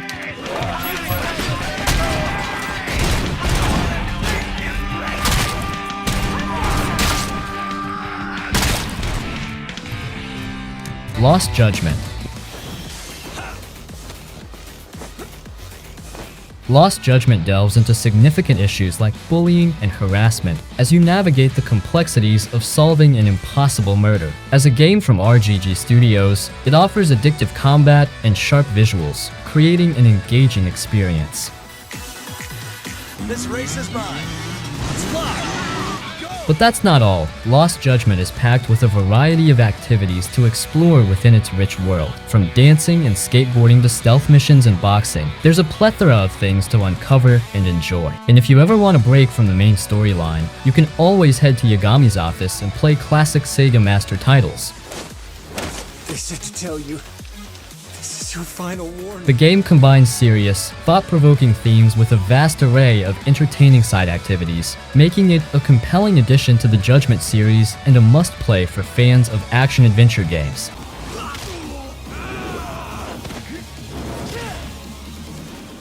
Mass Effect Legendary Edition. One thing I absolutely love about the Mass Effect Legendary Edition is that it brings together 3 incredible Mass Effect games in one package. This edition offers a visual overhaul that makes the games more immersive and up-to-date with modern generation graphics. However, the visuals are far from the only reason to recommend this collection.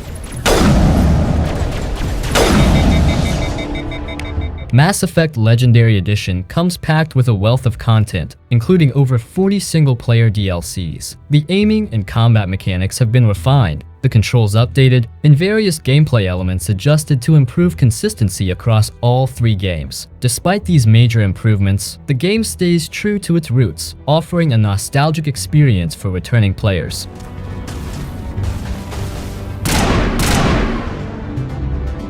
The Mass Effect franchise is renowned for its storytelling, where your choices have both micro and major impacts throughout the entire universe, for better or for worse. This edition retains that hallmark, making it one of the best storytelling experiences in gaming history. For both new players and veterans, Mass Effect Legendary Edition is a must-play, and undoubtedly one of the best on this list.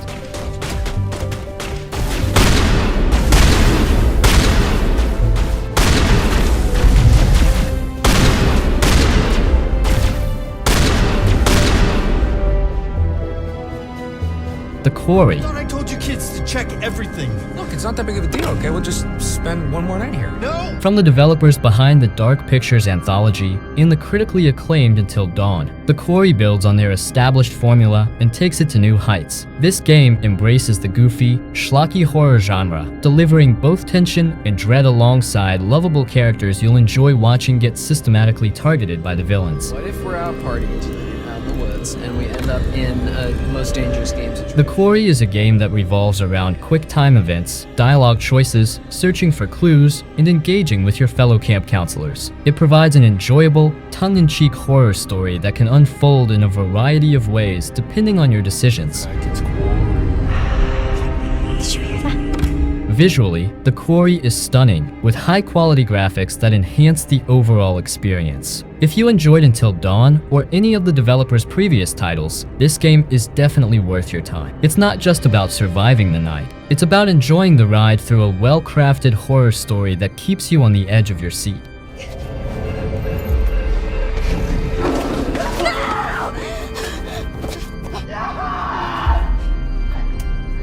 Sifu.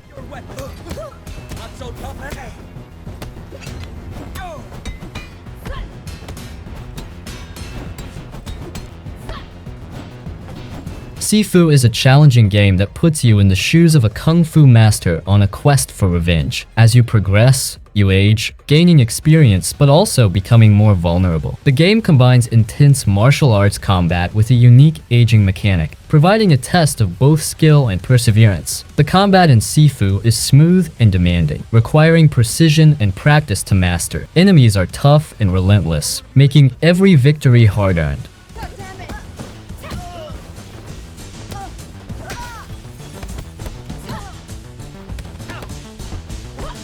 The aging mechanic adds an additional layer of challenge, as each defeat ages your character, impacting your abilities and adding urgency to your quest. Visually, the game is stylish and engaging, reminiscent of classic martial arts films. While some players may find the difficulty spikes and aging mechanic frustrating, many appreciate the intense challenge and the satisfaction of mastering each fight.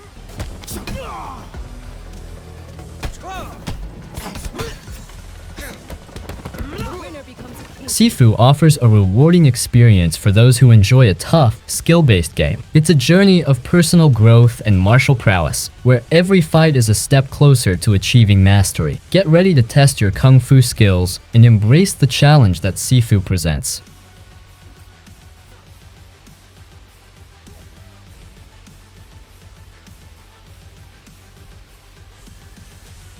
The Surge. If you like to die over and over again, this game is perfect for you. It's the best I don't know what the flark I'm doing simulator. It's like a Fear Factory album come to life. As a discussion about a game grows longer, the probability of a comparison involving Dark Souls approaches 100%. But seriously, once this game clicks, it's really good. The Surge is maybe my favorite Souls-like. I love the repressive atmosphere, chunky and strategic combat, limb removal for finding gear, leveling systems, and the sometimes infuriating level design. Very similar to OG Dark Souls and that song. My story with this game began a year back. I randomly stumbled onto this game, thought to give it a try. I excitedly fire up the game and begin to struggle my way through the beginning of the game, and continue to struggle, and die an unreasonable amount, and wander around lost and confused. Eventually, I hit a roadblock on the second boss, which was crushing because I'm a huge Souls fan, to the point where I play them for hundreds of hours and do challenge runs, but the Surge just didn't work for me. I gave up, put the game away, and moved on with my life.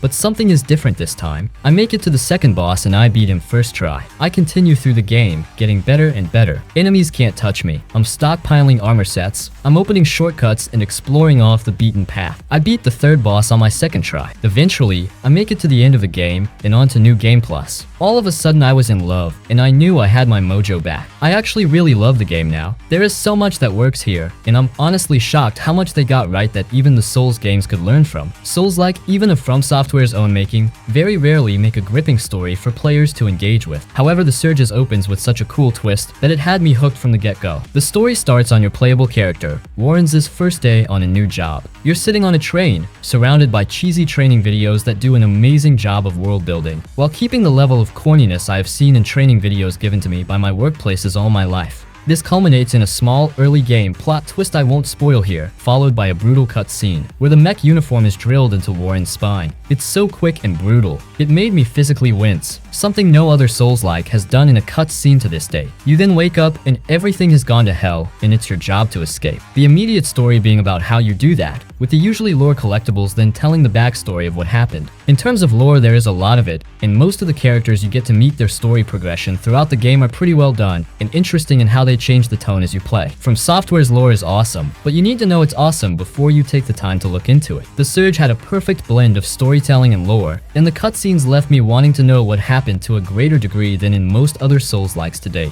The level design is masterclass, honestly. The facility itself is incredible. It's not truly open world. Instead, being separated into 7 separate zones you travel between using a railway system and a loading screen, with each zone having multiple areas. There is one bonfire, equivalent for each area, and the rest of the area is interconnected with shortcuts and elevators, and it feels great once you start to piece it together. The early game atmosphere is incredible. It's dark and genuinely creepy, while also managing to steer away from the dull browns and grays of the many games of this genre. This atmosphere does last throughout all the zones. However, you almost forget it's there because it never lets up. I also loved how I never knew what to do next. It's always a puzzle. Then you take a random lift up and you're like, okay. Then you see enemies you've never fought and quickly retreat back to the safe area because you're like, no, gonna need full health for that. You're alone in tight claustrophobic areas fighting for your life against mechanical zombies. There's a sense of dread to it all. Each zone has multiple shortcuts that loop back on itself like Dark Souls 3 and Bloodborne, sometimes between areas, but the 7 zones don't connect with each other due to the train system. This game is difficult, insanely frustrating, and difficult at some points. By the third area of the game, every enemy has the potential to one-shot you. But I love this combat system. Every weapon feels extremely weighty and crunchy. The most important mechanic of the game is its limb cutting system. See an enemy with a weapon you want, just simply chop off their right arm. The enemies proving too tanky, just target their unarmored part and kill them quick. It's visceral, and the slow-mo on the kill, chopping the enemy body parts, is extremely satisfying. The armor sets and body part combat is straight up addicting. The big kicker here, for me, was that not only do you have multiple weapons with unique movesets, but that each one of those weapon types has a unique finisher animation for each limb of a humanoid enemy. And the fact that you get gear, weapons, and resources from your enemies by doing these finisher animations on their limbs again adds a whole other satisfaction to this type of game. You see a new big enemy, and instead of panicking, you're eyeing his armor like, ooh, wonder what that set does? And then you farm his ass until you collect it all. It's one of the few games in which I didn't mind farming. It feels great and rewarding, and gives you a tangible sense of progression even while struggling through the same areas. But overall, the ambience was everything to me in this game. I loved it, the music, lighting, and sounds. And the combat system is bonkers. I cannot explain what, but there is just something very charming about this game. The setting is very interesting. You won't see any area that is not a factory complex or executive floor. It feels corporate through and through, like you are truly exploring the facility. There is a feeling of isolation like Dark Souls, but more empty somehow. There are very few NPCs in game a la Dark Souls, but almost none of them matter. Warren is just a vessel for the player. Man has no opinions of his own. I'm absolutely in love with this game, just like when I first played my first Souls-like. The combat is intuitive, fast, and fresh, with the execution animations being the cherry on top. Grinding for necessary parts doesn't feel like a chore, but rather a treat.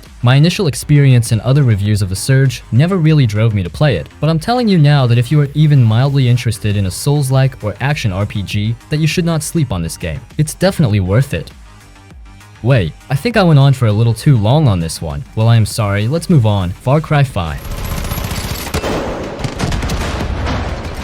Far Cry 5, which was released in 2018, continues the tradition of visually stunning Far Cry games. Though it runs on Ubisoft's modified version of the CryEngine, known as the Dunya engine, it still delivers impressive graphics. While opinions on the gameplay and story may vary, there's no denying the visual appeal of Far Cry 5.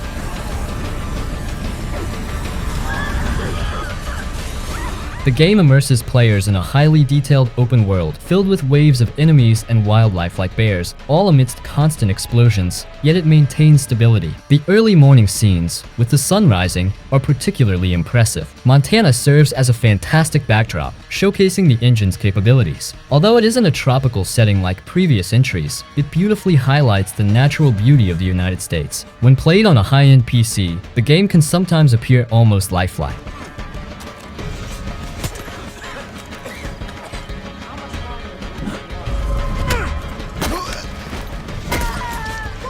Assassin's Creed Origins.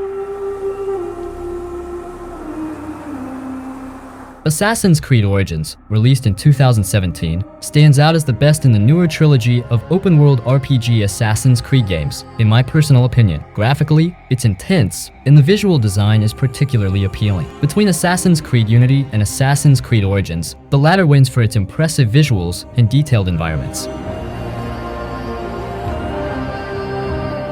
Assassin's Creed Origins excels with its vast draw distances and intricate details, from the sand dunes and riverfronts bustling with NPCs and boats to the nearby wildlife. The ability to access a bird's eye view with a simple touch is incredibly impressive. While Assassin's Creed Valhalla has further advanced this design, Origins, with its desert setting, sunlight beaming down, and the contrasting colors of the blue river and green reeds, remains visually stunning and holds up well today.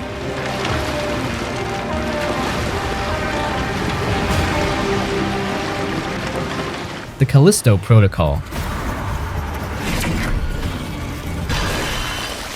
The Callisto Protocol might not have been the true successor to Dead Space that many fans hoped for, but there's no denying that it looks fantastic. The characters, lighting, and environments are all impressively next-gen. It's clear that this game demands a powerful PC to run at its best settings. At launch, even top-tier RTX 4090s struggle with performance, but several significant patches have since improved it considerably.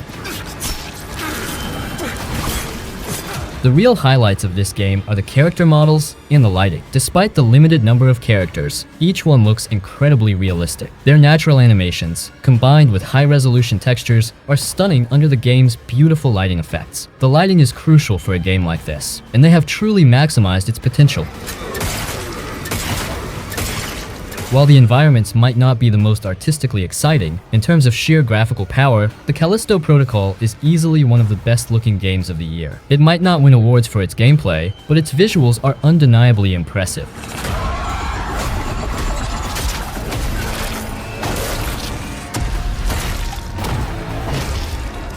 Microsoft Flight Simulator. You know, a game is incredibly realistic when people say playing it can be considered legitimate training. Microsoft Flight Simulator is such a game. It's both accessible and highly detailed, offering an impressive level of realism. The detail of planet Earth itself is astounding, thanks to geo-mapping technology that approximates the entire planet. Certain areas are breathtakingly beautiful, and the planes are equally impressive. The cockpits aren't just for show. In many planes, every button and computer functions as it should. For something like a jumbo jet, that's a lot of buttons, requiring a trained pilot to understand them all. However, the game doesn't force you to play with full realism. Many players enjoy using it for virtual sightseeing, turning off the simulation elements. But with everything set to maximum realism, you're essentially experiencing a different game. Although it won't earn you actual flight hours, the game is accurate enough to be a solid starting point for aspiring pilots. This speaks volumes about the level of realism Microsoft Flight Simulator offers, making it an extraordinary representation of the flying experience.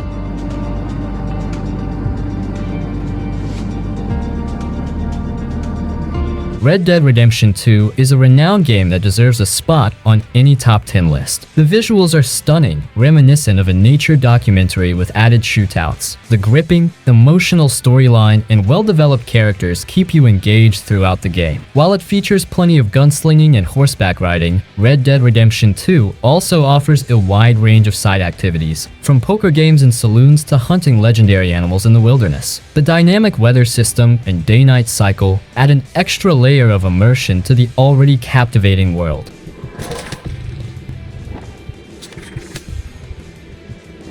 Although the game's pacing can feel slow in the first chapter, this is a minor issue given the overall quality of the game. The depth of the story and the beauty of the world are highly appreciated, though some players find the realism a bit overwhelming. Red Dead Redemption 2 is like a fine whiskey, complex and worth savoring. It takes time to fully appreciate, but once you do, it's an incredible experience. If you've ever dreamed of being a cowboy, this game is your chance. If you haven't played it yet or dropped it midway, pick it up and complete the journey. You'll have one of the most precious gaming experiences of all time.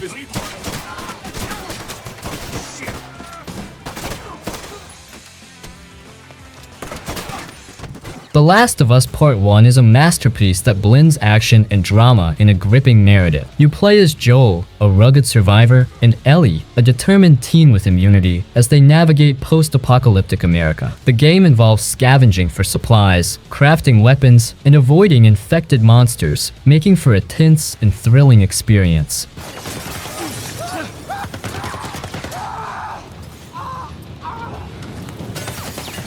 The game's story is deeply engaging, with well-developed characters and a strong emotional core. The bond between Joel and Ellie grows throughout the gameplay, creating a connection that resonates with players. While some parts of the game can feel repetitive, the overall experience is overwhelmingly positive. The original game is highly regarded for its exceptional writing and storytelling, making it a must-play for anyone interested in a blend of great storyline and intense action.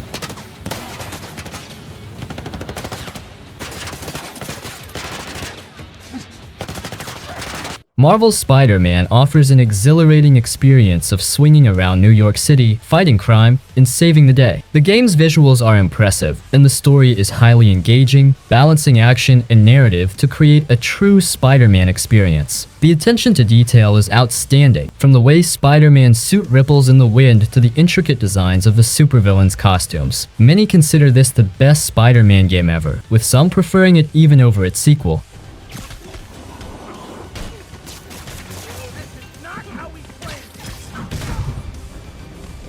One notable downside is the lack of side content and post-story activities, leaving some players wanting more side quests and collectibles. Despite this, the game's combat mechanics are solid, with enjoyable web-swinging and action-packed battles. The characters, especially Peter Parker, are well-developed, showcasing his struggles and relationships effectively. The villains are a highlight, well-written and intimidating, adding depth to the game's narrative. The soundtrack, combining classic Spider-Man themes with original music, enhances the overall atmosphere, making it a memorable Spider-Man experience.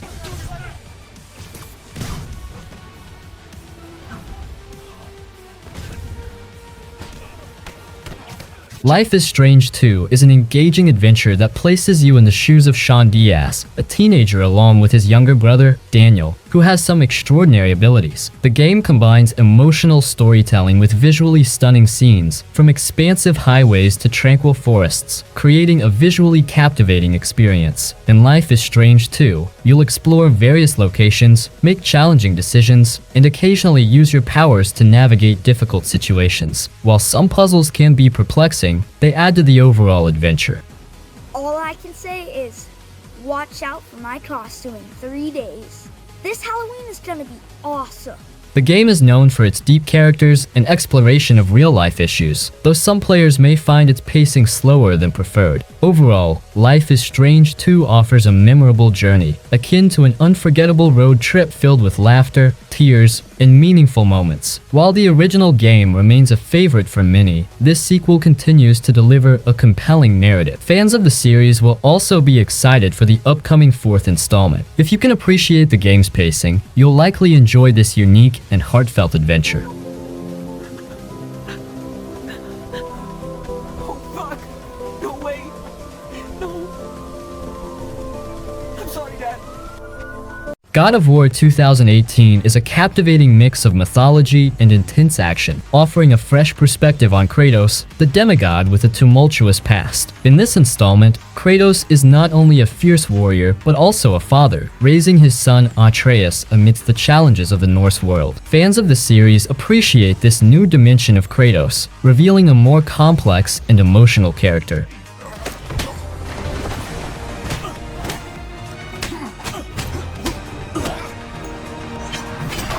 The game's graphics are stunning, featuring breathtaking environments from snowy mountains to the fiery depths of Helheim. The music enhances the epic feel of the game, perfectly complementing the grand battles and emotional moments. The story is rich and engaging, with numerous twists and turns that keep players invested. While some may find the combat a bit repetitive, the overall experience is highly praised for its storytelling and immersive gameplay. God of War 2018 is a triumph, offering a thrilling journey through Norse mythology with an emotionally charged narrative. Whether you're a longtime fan or new to the series, this game provides a legendary experience with epic fight scenes and unforgettable moments.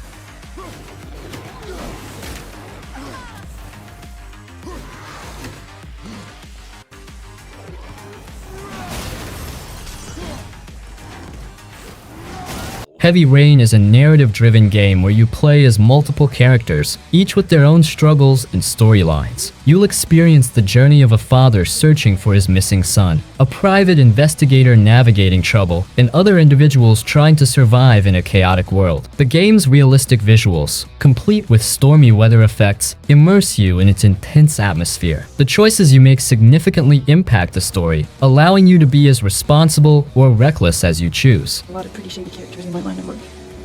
Sure, I thought of it at first. But it didn't seem to make any sense.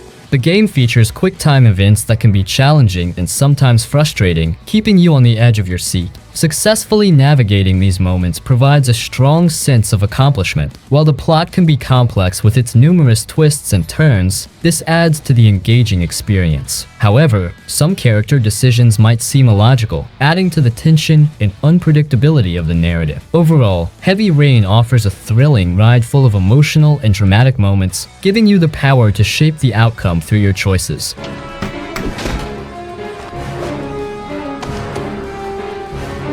Assassin's Creed 2. Get down, damn!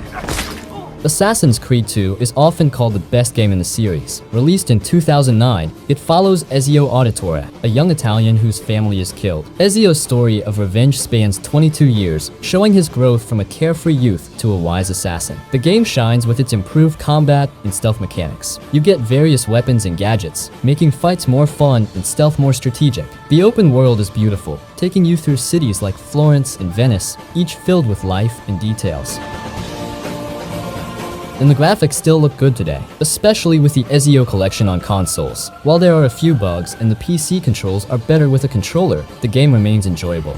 Why don't we explore other options? Even years later, Assassin's Creed 2 is worth playing. Its engaging story, memorable characters, and solid gameplay make it a timeless classic. If you haven't played it yet, now's a great time to dive in. This is one of the best Assassin's Creed game ever.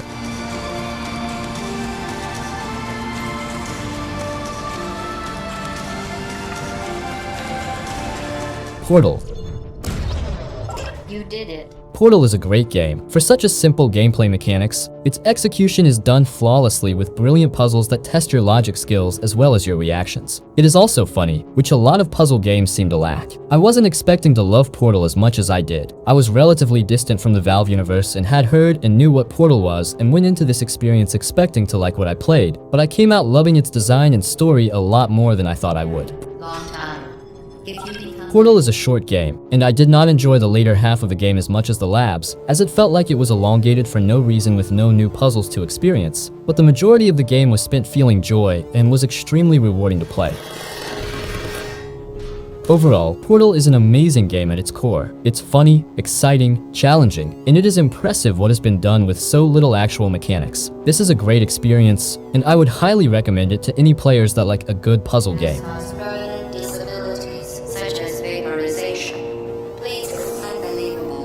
Days Gone. The game's mechanics involve using the environment creatively to fend off relentless waves of undead, demonstrating impressive technology and dynamic gameplay. Set in an open world, Days Gone follows Deacon's journey to find his wife Sarah after a zombie outbreak in Oregon. As a biker gang member, Deacon traverses the world on his motorcycle, which requires refueling and repairs. The game emphasizes stealth and craftable melee weapons, adding layers of strategy to encounters with freakers and infected animals like wolves and bears. Although originally slated for a 2018 release, the game was delayed to 2019. Despite strong initial sales, its critical reception was mixed, earning a 71 on Metacritic. While praised for visuals and intense battles, the story was seen as lackluster in the second half. The open world featured typical objectives like clearing nests and enemy camps, but maintaining the motorcycle could become tedious. Post-launch updates improved the game significantly, adding new difficulties, survival challenges, and quality of life features. These updates and a subsequent PC release garnered positive feedback, highlighting the game's potential that was initially overlooked. Despite its issues, Days Gone offers a unique experience with high production values and an engaging open world filled with zombies. It may not have matched the success of other Sony titles, but it's still worth playing for its distinct blend of action and survival mechanics.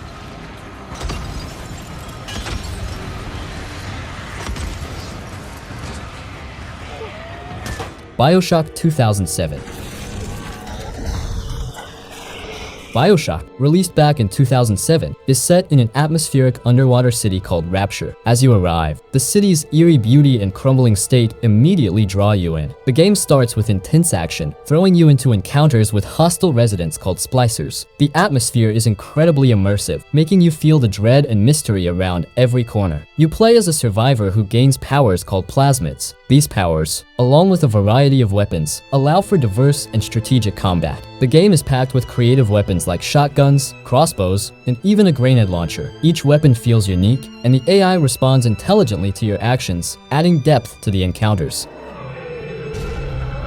Exploration is a key part of Bioshock. Every level is filled with details and stories that enrich the world. You'll find audio diaries and hidden loot, making every corner worth exploring. The enemies you face are varied and challenging, from regular splicers to the terrifying Big Daddies, whose heavy footsteps will make you reconsider your strategy. That's the Big Daddy.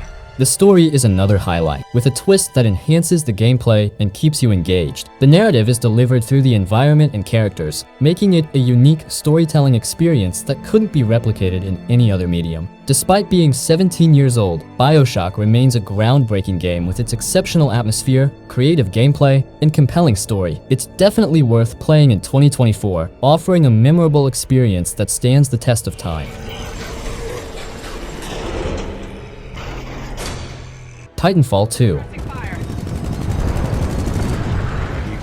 Titanfall 2 is a masterpiece that didn't get the attention it deserved, released between Call of Duty and Battlefield. Despite this, Respawn Entertainment created one of the best first-person shooters ever. The campaign is a standout, following Jack Cooper and his Titan BT on an unforgettable journey. The level design is exceptional, featuring advanced movement mechanics like sprinting, double jumping, wall running, and sliding. One memorable level involves seamlessly teleporting through time to fight enemies from different periods. The game's mechanics force you to use every skill to survive. The third level, set in a factory building homes, perfectly showcases the game's innovative design. You navigate upside-down buildings, take out enemies, and feel like a true pilot of BT. The game keeps adding new challenges and increasing verticality, making every level a thrilling experience.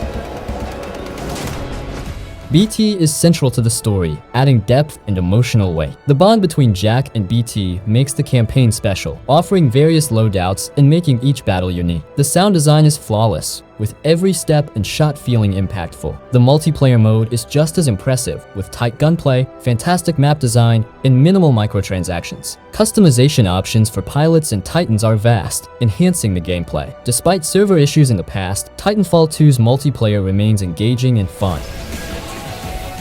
Overall, Titanfall 2 is an incredible game, blending a phenomenal campaign with excellent multiplayer. It's a must-play, even in 2024, proving itself as a timeless masterpiece.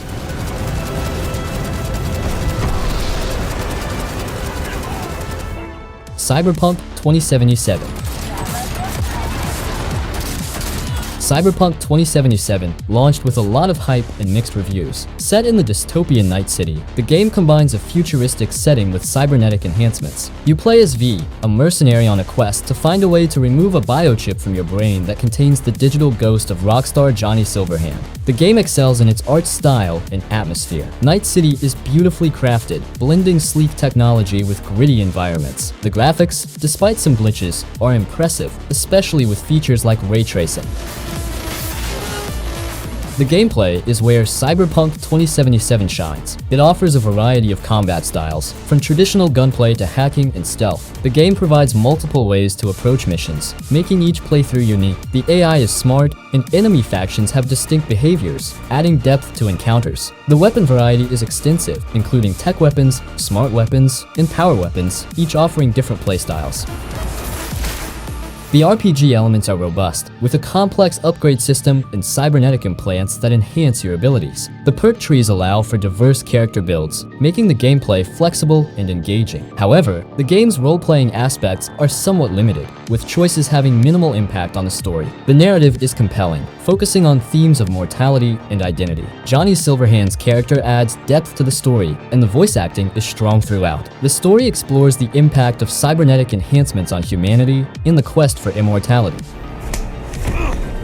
Despite its rocky launch, Cyberpunk 2077 offers a rich, immersive experience with engaging gameplay and a captivating story. It's worth playing, especially if you enjoy action-packed RPGs with a strong narrative focus.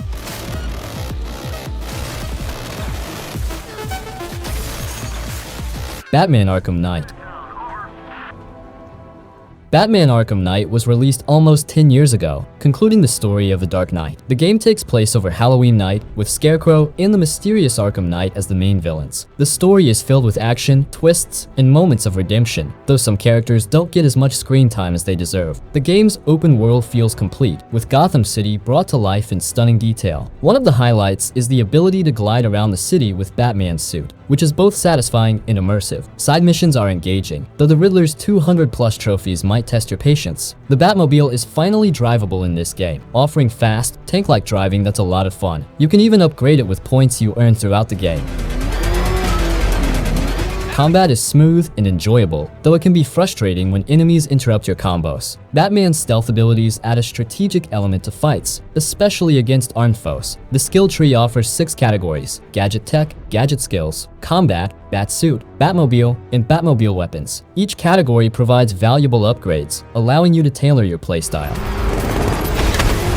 Overall, Batman Arkham Knight is a great game for Batman fans. While some storylines could have been wrapped up better, the game offers a fun and action-packed experience. The graphics, gameplay, and open world are all top-notch, making it worth playing even years after its release. If you're a fan of The Dark Knight, give this game a go. It's an adventure you won't want to miss. Skyrim. Skyrim, released over a decade ago, still holds a strong player base and reputation. This open-world RPG is all about fighting monsters, saving maidens, and gaining powerful gear while exploring a vast, immersive world. From the start, you have the freedom to explore side quests and get lost in the wilderness, making the game feel magical and captivating. The game's progression system lets you unlock new skills and gear, enhancing your character's abilities. You can choose different playstyles, such as a stealthy archer or a powerful warrior, giving the game plenty of replayability. Exploring the open world is a significant part of the experience, with numerous side quests and random events keeping things fresh. Additionally, the modding community offers endless possibilities for customization and extended gameplay. Graphically, Skyrim looked fantastic when it launched and still holds up well today. The sound design and music are exceptional, adding to the game's immersive atmosphere. The story, based on Norse mythology, is engaging and filled with mystery, encouraging you to uncover its secrets. However, the game has its drawbacks. Combat can feel clunky and outdated, and the grinding and leveling of skills can be tedious. The character customization is less comprehensive compared to previous Elder Scrolls games, which limits replayability. Despite these issues, Skyrim remains a fantastic game with a strong nostalgic appeal. In conclusion, Skyrim is a classic must-play game. While some aspects may feel dated, the game's immersive world, engaging story, and vast modding options make it worth playing even today. If you haven't tried Skyrim yet, it's definitely worth picking up for a magical and memorable gaming experience.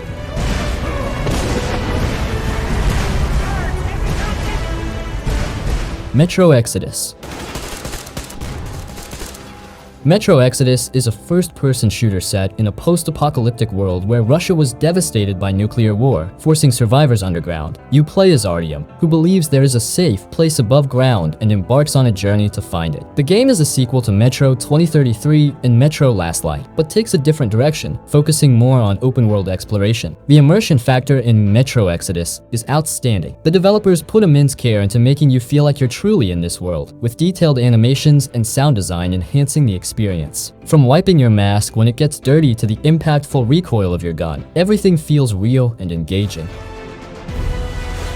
The story is about more than just survival. It's about humanity, connection, and hope. The narrative takes you through various visually diverse locations, from swamps to deserts to lush forests, each with its own unique challenges and perspectives on survival. The characters, including Artyom, Anna, and Miller, are well developed and get their moments to shine.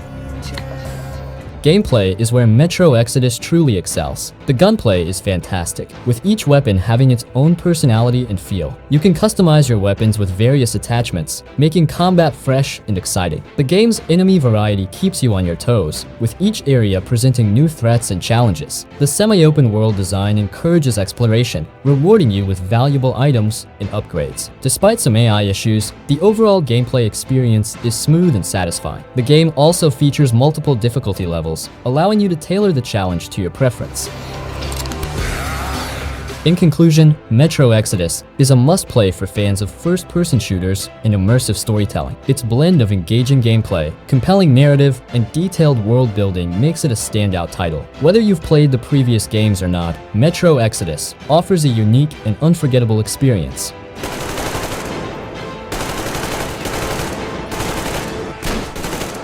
Dying Light 1.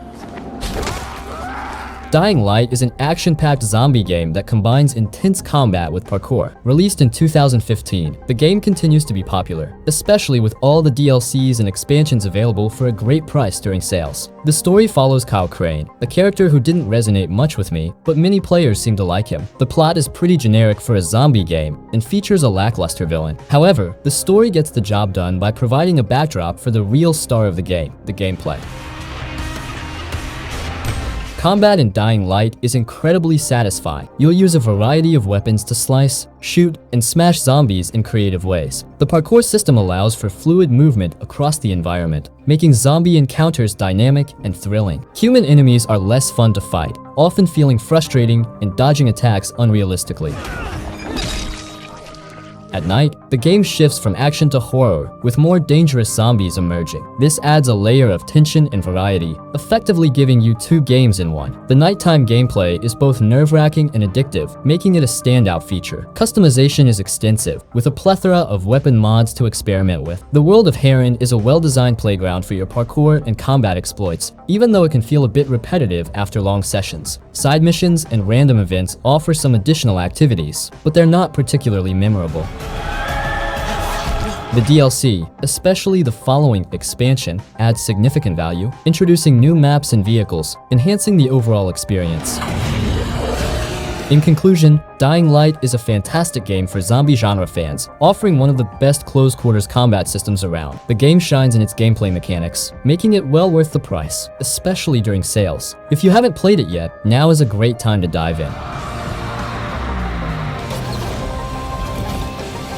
Mark of the Ninja. You will feel the scorpion. Mark of the Ninja is one of the best stealth games ever made. Developed by Cly Entertainment, the game places you in control of a modern-day ninja marked with ancient tattoos that grant special abilities. The catch? These tattoos will eventually drive you insane. The narrative is simple but effective, carrying you through meticulously designed levels with elegance. One of the game's standout features is its elegant presentation. The cartoonish style communicates crucial information seamlessly. Darker tones for shadows, white surfaces for climbable areas, and expanding circles to visualize sound. This ensures you're always aware of your surroundings without feeling overwhelmed. The sleek stealth mechanics make you feel like a true ninja. Movement is swift and precise, and quick assassinations require skillful button prompts, adding weight to each kill. The game offers a growing toolbox of items like kunai, smoke bombs, and traps, allowing for creative problem solving. The skill tree provides new tools rather than direct upgrades, encouraging experimentation. Masterful level design is another highlight. Each level is a puzzle box with multiple solutions, ensuring you never feel restricted to a single path. The game introduces new challenges and environments, keeping the experience fresh. Special challenges and collectible scrolls add scalable difficulty for all types of players.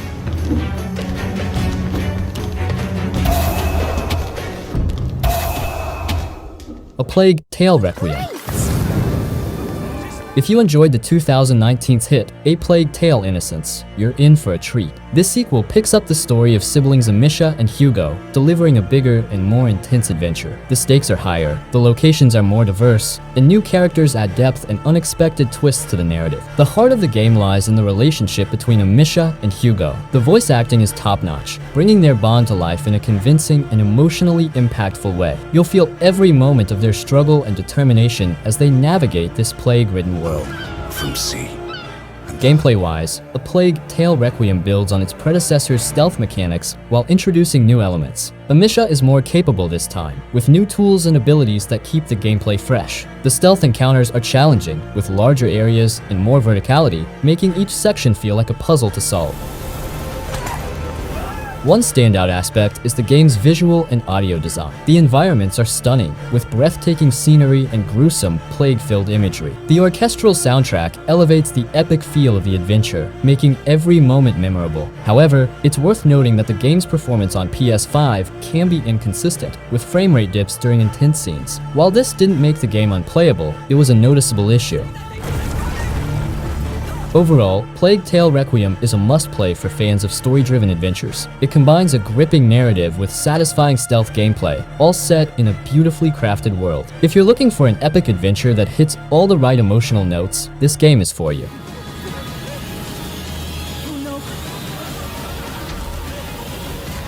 Hitman Trilogy.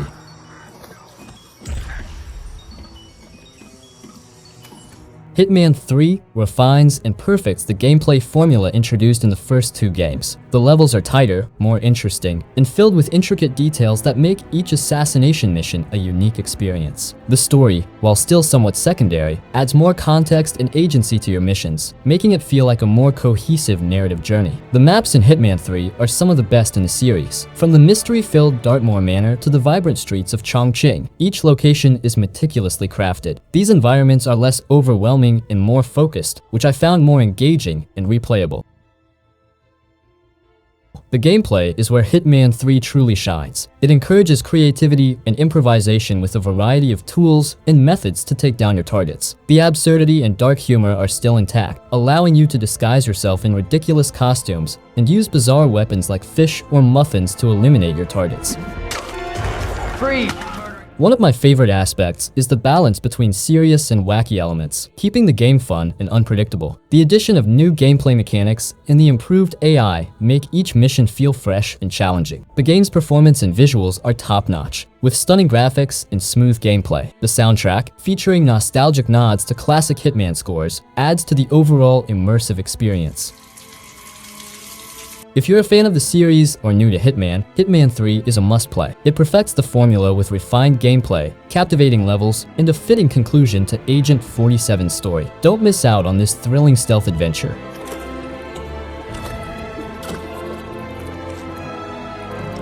Uncharted 2. Before we talk about Uncharted 2, here's my ranking of the best Uncharted games. Uncharted 4: A Thief's End. Uncharted 2: Among Thieves. For the third spot, I'm not 100% sure, but either Uncharted 3: Drake's Deception or Uncharted: The Lost Legacy. Same with the fourth, either Lost Legacy or Uncharted 3. Can't quite decide. And then Uncharted: Drake's Fortune. Anyways, let's talk about why Uncharted 2 is a 10 out of 10 masterpiece along with Uncharted 4. Uncharted 2: Among Thieves starts with a bang, as Nate finds himself on a crashed train hanging off a cliff in the middle of a frigid mountain. This immediate dive into action sets the tone for a game that's more action-packed than its predecessor. Uncharted 2 improves on its predecessor in every aspect. Nate handles much better, making movement and combat smoother and more satisfying. The hand-to-hand combat has been reworked to feel more impactful, and the platforming is integrated seamlessly with the game's pacing, providing a more organic and exciting experience. The characters are well developed, with memorable performances and emotional arcs that enhance the story. Uncharted 2 is known for its thrilling action set pieces, such as the memorable train sequence, rooftop chases, and intense firefights. These moments are packed with adrenaline and technical excellence, making the game feel like a blockbuster movie. In conclusion, Uncharted 2: Among Thieves is a masterpiece that set a new standard for action-adventure games. It improves upon its predecessor in every way, offering a thrilling, cinematic experience that remains engaging and fun to this day. With its perfect blend of action, storytelling, and technical prowess, it's no wonder this game is considered one of the greatest of its generation.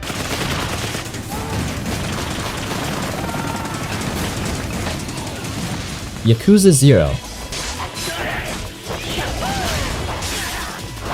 Yakuza 0 serves as a prequel to the Yakuza series, offering a detailed origin story for two iconic characters, Kiryu Kazuma and Goro Majima. The narrative is split between these protagonists, each navigating their own complex paths. Kiryu, framed for murder in the critical Empty Lot, and Majima, striving to rejoin the Yakuza by managing a high-end cabaret club, are embroiled in a plot centered around this coveted piece of real estate. Each character operates within distinct cityscapes: Kiryu in Kamurocho, Tokyo, and Majima in Sotenbori, Osaka. These areas are vibrant with activities, from random street brawls to diverse minigames like bowling, darts, and even phone dating. The game's structure mirrors that of a JRPG, with random encounters and a beat-em-up combat style. Both characters have 3 fighting styles plus a secret one, enhancing combat with unique moves and the iconic, often humorous, heat actions.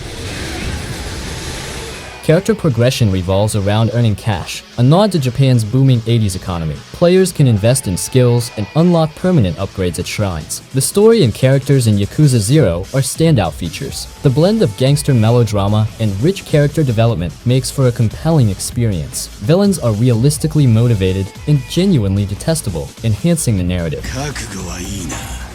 However, the first few chapters can be slow, potentially discouraging new players. It's advisable to focus on the main story initially, as side content can disrupt pacing but is not missable. The game also exhibits some jank, such as an odd upgrade system and inconsistent balance. In summary, Yakuza 0 is a must-play, especially for newcomers to the series. Its excellent story, fantastic characters, engaging side content, and rich world make it a memorable gaming experience. The juxtaposition of goofiness and serious melodrama works wonderfully, creating a unique and enjoyable game. If you're even remotely interested in the Yakuza franchise, Yakuza 0 is the perfect entry point.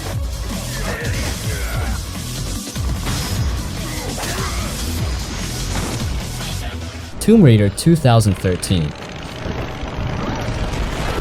Crystal Dynamics rebooted the series back in 2013, and it's the same studio that made Marvel's Avengers, so it's interesting to see how one of their older games holds up. When you start Tomb Raider 2013, you're not playing as the confident Lara Croft we all know. Instead, she's a scared young woman, just trying to survive. The story is a classic coming-of-age tale, but it's done really well. You get some great side characters too, although I wish they had more screen time.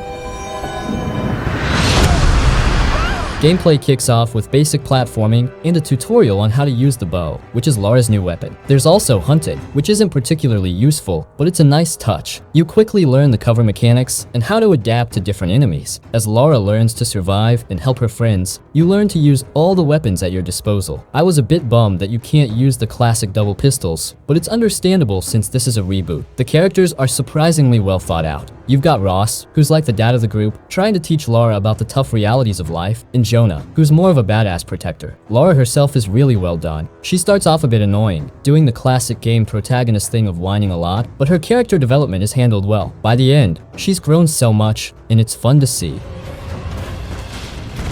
As for the gameplay, it's good, though the AI could have been better. It's clear that Crystal Dynamics focused more on telling a story through the gameplay. You upgrade weapons, adapt to various tombs, and get new abilities for traversal. The puzzles aren't too hard, but they do make you think a bit. And customization is pretty cool. You can upgrade weapons and skills to suit your playstyle. Now, some people say Tomb Raider is just an Uncharted knockoff, but I disagree. Both games have their own strengths. Tomb Raider offers more customization and optional tombs, which adds replay value. If you like Uncharted, you'll probably enjoy Tomb Raider too.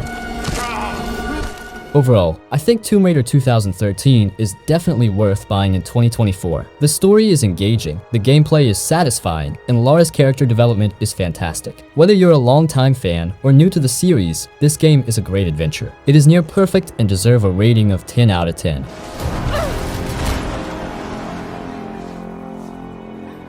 Nier Automata, released in 2016, is an action-packed game developed by Platinum Games. It's a blend of various genres including action, platforming, RPG elements, and beat-em-up mechanics, all seamlessly integrated into one unforgettable experience. The game's combat system is incredibly satisfying, with flashy combos reminiscent of titles like Devil May Cry and Bayonetta. You play as multiple characters throughout the story, starting with the android 2B. Each character has a unique playstyle, which keeps the gameplay fresh as you progress through different playthroughs. The narrative is one of the game's strongest points, featuring deep, thought-provoking themes such as existentialism and nihilism. The characters are well developed and engaging, making you care about their journeys and interactions. The story unfolds over multiple playthroughs, each revealing new perspectives and plot details. Nier Automata also offers an open-world experience, though it's not vast. There are many side quests and hidden items to find, which add depth to the story and the world. Some side quests have significant emotional payoffs, making them worth pursuing. Visually, the game boasts beautiful art direction and stunning visuals, complemented by a breathtaking soundtrack that perfectly captures the mood of the game. The sound design and music elevate the emotional impact of the narrative. Customization is another key aspect, allowing you to upgrade weapons, enhance abilities, and modify your combat loadout to suit your playstyle. The combat flows seamlessly between melee and ranged attacks, providing numerous ways to approach each encounter. Nier Automata is a game that stands the test of time. Its unique blend of genres, compelling story, and memorable characters make it a standout title. Whether you're revisiting it or experiencing it for the first time, Nier Automata is definitely worth playing, even years after its release.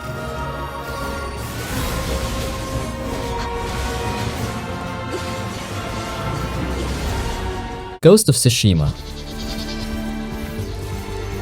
Ghost of Tsushima is a third-person open-world action-adventure game set during the Mongol invasions of Japan in the 13th century. The game focuses on expansive environments, complex melee combat, stealth action, and RPG mechanics. The story follows Jin Sakai, a young samurai, during the Mongol invasion of Tsushima. After a devastating defeat, Jin adopts unconventional tactics to fight back, conflicting with his samurai principles. The narrative explores themes of tradition versus change and is inspired by classic samurai films. While the main story is compelling, side missions are also deep and interesting, reminiscent of The Witcher 3. The gameplay includes a mix of main missions, side missions, and various open-world activities like enemy outposts and shrines. The combat system is built around light and heavy attacks, blocking, and parrying with a focus on breaking enemy stances. The game also features a unique stagger, mechanic, and special standoffs that add tension to encounters.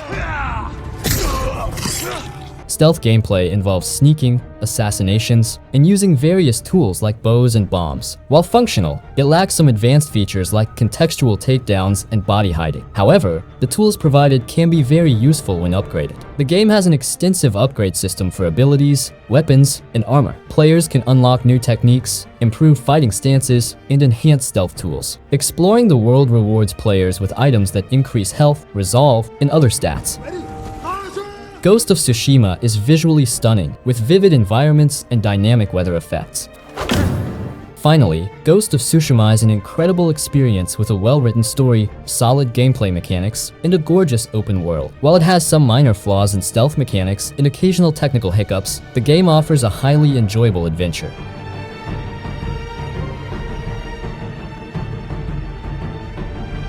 Witcher 3. Do you like open-world games with great stories and interesting gameplay? Do you enjoy characters in a fantasy setting? If so, you should check out The Witcher 3. This game has a fantastic story featuring Geralt of Rivia, a monster slayer, as he searches for his adopted daughter, Ciri, while trying to stop a dangerous group called the Wild Hunt. The world is huge and filled with things to explore. There are different weapons, armor, plants, and enemies. The combat is easy to learn but hard to master. On harder difficulties, the game makes you think more about how you fight. You have 2 swords, one for humans and animals, and one for monsters. You also have 5 magic spells and can make bombs, potions, and oils to help you in battles. The combat system mixes these elements well. You can dodge, parry, and counterattack enemies. There are also skills you can learn to make Geralt stronger. The game gives you many ways to customize your playstyle. The story is amazing, with well-developed characters and a plot that makes sense. Even if you haven't played the earlier games, you can still enjoy this one. The characters are memorable, and each quest feels unique. The main quest is long and well-paced, with lots of interesting side quests. The Witcher 3 is very immersive. The world feels real, and the characters interact in believable ways. If you didn't like the game at first, try playing it without any distractions and focus on the story and atmosphere. The game pulls you in and makes you feel like you are part of the world. The audio design is excellent, with a great soundtrack and detailed sound effects. The music and sounds make the game even more engaging and help create a realistic atmosphere. Hunter or prey? Finally, The Witcher 3 is a masterpiece. The story, characters, combat, exploration, world design, and audio all come together to create an unforgettable experience. It's worth every penny, especially when it goes on sale with the DLCs. If you love stories and immersive worlds, The Witcher 3 will keep you entertained for hours. So yeah, Witcher 3 is another 10 out of 10 gem. Returnal. Encountered scavenger file. Every Sony game must be the best adventure. Almost every time we see the Sony logo on the screen, there's just a little inner feeling that the game is going to be the best one, whether it be in graphics, combat, or the storyline. Returnal is yet another example of how roguelike game can give you an immersive feeling packed with action and shooting. Sure, there is a decent storyline, but in these kind of games, my favorite thing to do is to just go out and blast the enemies. I love how thrilling it feels to smash enemy skulls with variety of weapons. The best feature that I think made Returnal such a huge deal is the content.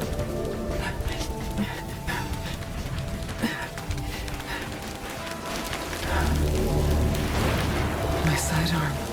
The game never lets you feel that what's coming up, it always smacks you with something new. If you clear the first boss in your first try, then it's likely that the second one is gonna take over 3 hours. Returnal is just a weirdly satisfying experience that has the potential to make you feel like you are in sync with the game's environment and graphics. Playing the game on PC or PS5 and on a 4K TV is such a huge difference. The graphics are the best thing. PS5 is dominating the console world with its capability to run games at that level for an ultimate gaming experience. Encountered hostile predator.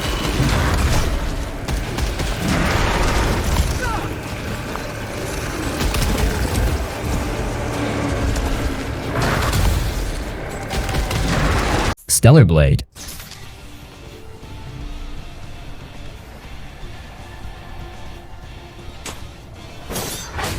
I know what you were thinking, and yes, that's also one of the reasons I mentioned this game. Now, I get it that among all these insanely popular titles, Stellar Blade may be out of place. However, things are completely different in this game. It literally redefines the whole hack-and-slash genre, and the addition of such a stunning-looking main character is a feast for the eyes. There's a nice number of players who appreciated the creators as they brought back the whole steamy-looking character and combat system, just like Bayonetta.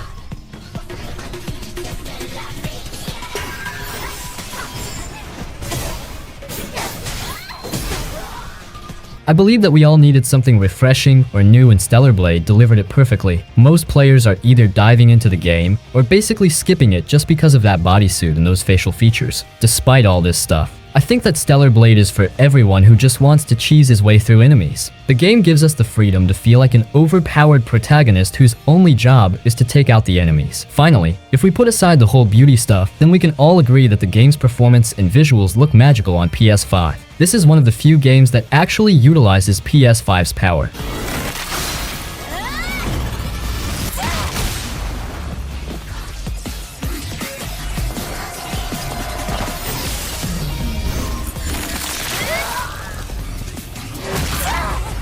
Doom Eternal.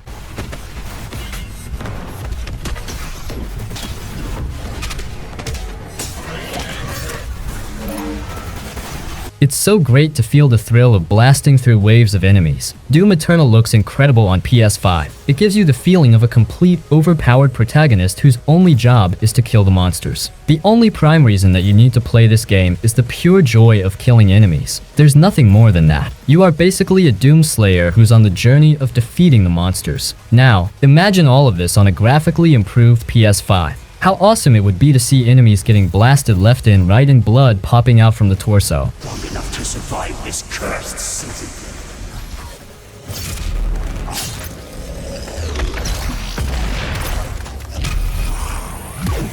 Overall, I guess some of us love to just smash heads without focusing too much on the storyline. Hence, we finally have an option to feel that experience on PS5. I always say to everyone that if you can adjust your pace with the rhythm of Eternal, then no one can stop you from having an adrenaline-pumping action. Every corner there's a demon lurking. You will feel like an absolute beast while killing waves of enemies. Also, the option to choose different weapons adds 5 stars into the game's rating.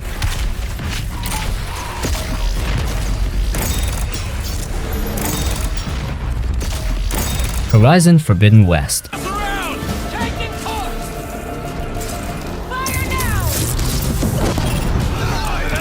This is a series that did remarkably well in terms of open world and new variations. Before Horizons release, most of the games were about exploring the open world and killing monsters. However, this basic concept quickly changed as the Zero Dawn brought a refreshing feeling to the genre. We all loved playing as Aloy and killing robotic machines while unfolding the storyline. Now, I know that there are some issues with the pacing and all that, but still, there's no doubt that the Horizon series is an immersive adventure.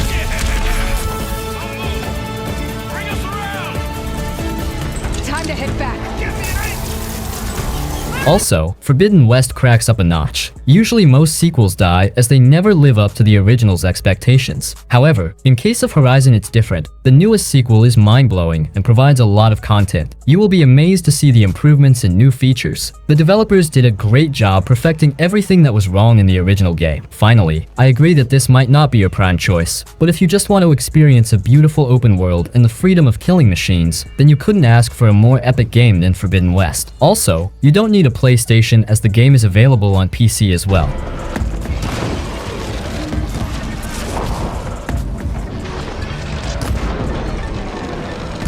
Final Fantasy VII Remake.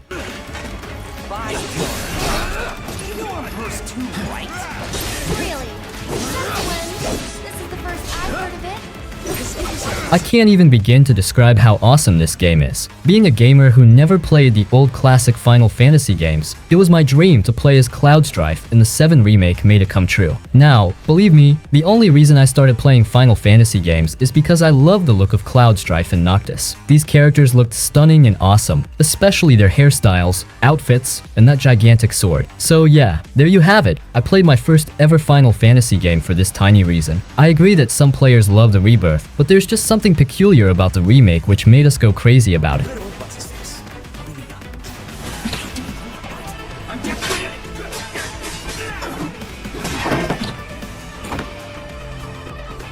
Sure, the rebirth kind of completes the storyline, but I don't know why. For some reason the hype was a little less than it was at the time of Remake's release. Maybe it's just because we were getting a remake of the fan-favorite Final Fantasy VII after such a long time. However, no matter what, the developers didn't disappoint and gave us a promising game. Some of my favorite features are the cutscenes and soundtracks. Low-key, I kind of not that into the turn-based combat system, just want to go all out like third-person games. So, the combat wasn't my jam, but hey, you know what? It's still amazing. If you're playing the game for the first time, then you're surely gonna love it.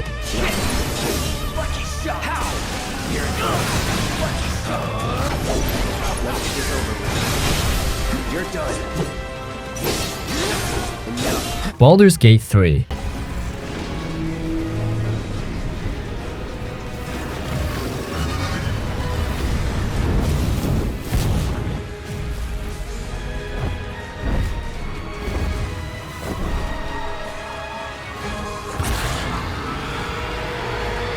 I always considered games like Baldur's Gate or Divinity as boring. I mean, what fun can you have just by looking at the screen and controlling characters from the top angle? It felt like I'm playing the game in mobile. My honest thoughts were, why are people playing such games when they can just dive into games like Witcher, Red Dead, or Skyrim? However, everything changed when I tried my luck in a few similar games. There's just a different feeling that you experience while playing such RPG games. I suggest at least give it a shot if you're not into games like Baldur's Gate. Anyways, the reason I'm recommending this game is simply because of the advanced stuff it contains. What is this?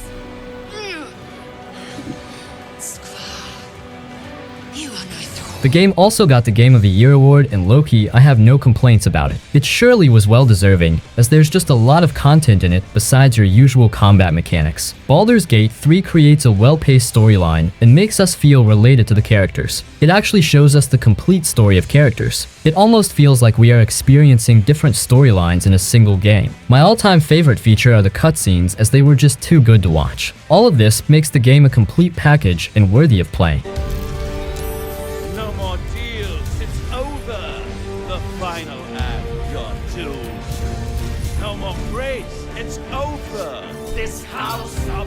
Elden Ring DLC.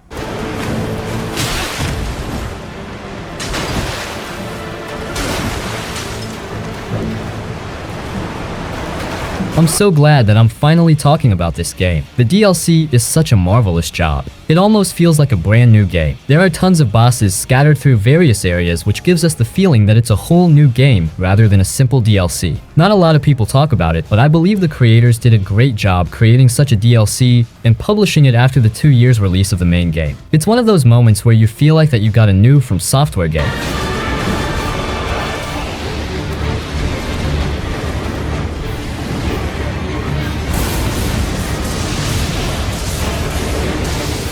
Shadow of the Erdtree features a lot of cool bosses and players are going crazy about it. The difficulty level is still there, though of course none of them comes close to the level of Millennia, but still all this new content is worthy of the $40 price tag. Now, for those of you who never played Elden Ring or any Souls game, then briefly I would say this is not your usual Call of Duty stuff. The game is not for you if you are not open to insane difficulties. You must make peace with dying over 100 times. Finally, you shouldn't skip this one and get your copy if you're a fan of Elden Ring. Also, tell me some of your favorite Elden Ring moments. What are some of the toughest boss battles you completed? Come now, touch the withered arm and travel to the realm of shadow. I will not be far behind. Ratchet and Clank Rift Apart. Give a big welcome to the Grand Marshals of our parade, Ratchet and Clank!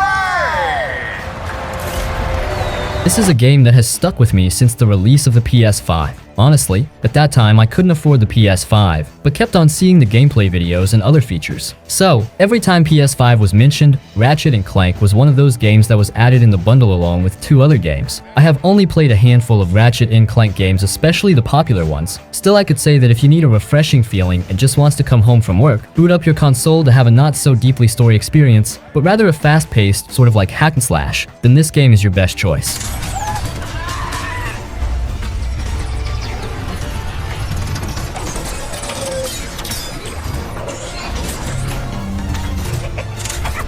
This is a game that is on the level of Devil May Cry in terms of style and humor. You are just saving the world by killing enemies in style with jokes and punchlines. Graphics are the most important part of Rift Apart. It can even counter the famous animated movies. Every scene looks like if it's straight out from an 8K movie. If you're looking for a game to play on PS5 solely because of the graphics, then Rift Apart is the most suitable choice. It's great to have a buddy on your side in the mission of saving the world from an evil villain. There's a lot of cool action, stylish cutscenes, humorous jokes, and slashing combat throughout the storyline.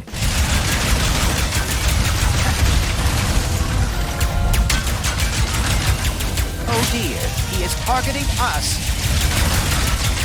His defenses are weakening. Alan Wake 2.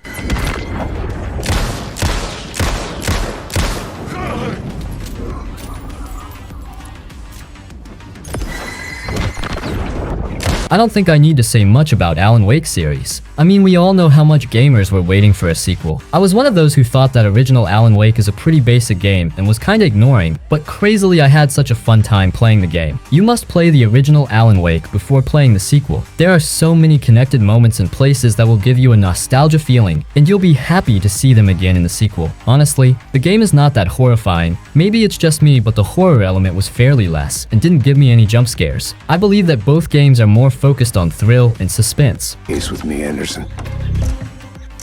Killer left a message. It's for us. We were all trapped in a horror story. The horror story. The sequel is so much better mainly in terms of visuals and graphics. In fact, probably some of you guys won't be able to run the game even on medium settings if you have a mid or low-end PC. Now, the most important factors that makes the sequel appealing are the improvements, storyline, playing as 2 characters, and the fact that we got a new Alan Wake game after many years. If you're looking for some thrilling game with a lot of case-solving stuff, then the sequel is for you. The original is more of a straightforward game and features less puzzle-solving elements. Nevertheless, I love the chance of playing as Alan Wake again with improved quality. In my opinion, you guys will have a better playthrough if you play the series in chronological order. The story will feel more connected, and you won't get bored.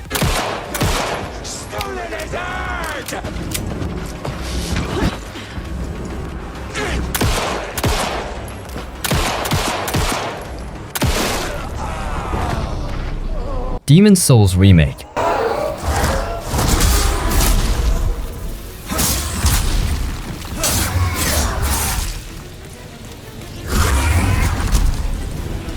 Alright, so it's time for some Souls game action. Now, Demon's Souls is not that well appreciated in the Souls genre. Not everyone likes it, and it's an underrated one. The only reason I'm including this game is because it looks great on PS5, and to give it some exposure. I always recommend playing other Souls game first before trying luck in this one. There are just some features about it that you may not like, and in my opinion, Dark Souls, Elden Ring, Sekiro, they are far better than Demon's Souls.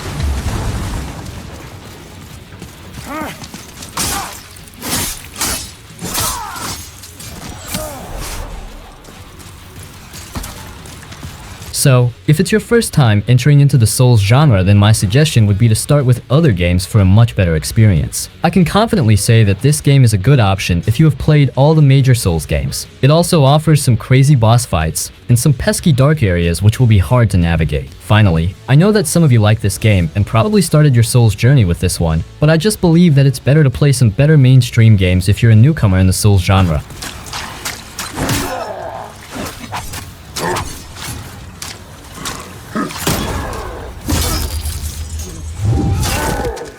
Gris.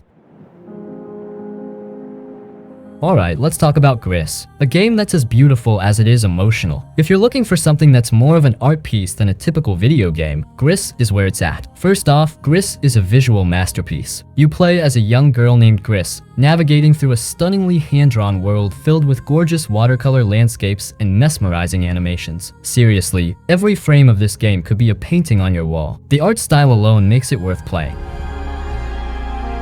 Now, let's talk about the gameplay. Gris is a side-scrolling platformer, but don't expect high-octane action here. This game is all about exploration and solving puzzles as you help Gris regain her voice and color in her world. It's a pretty linear experience, which means you get to fully immerse yourself in the story without getting lost.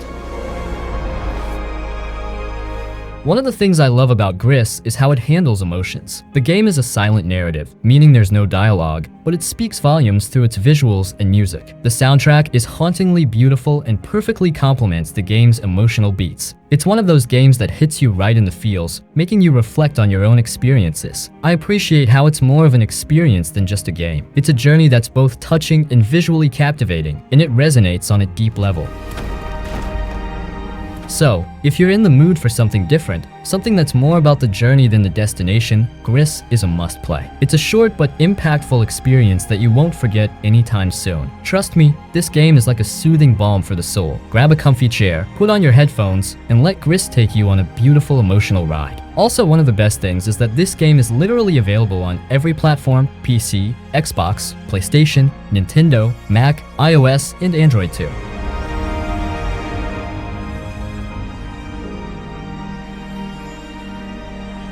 Telltale's Tales from the Borderlands.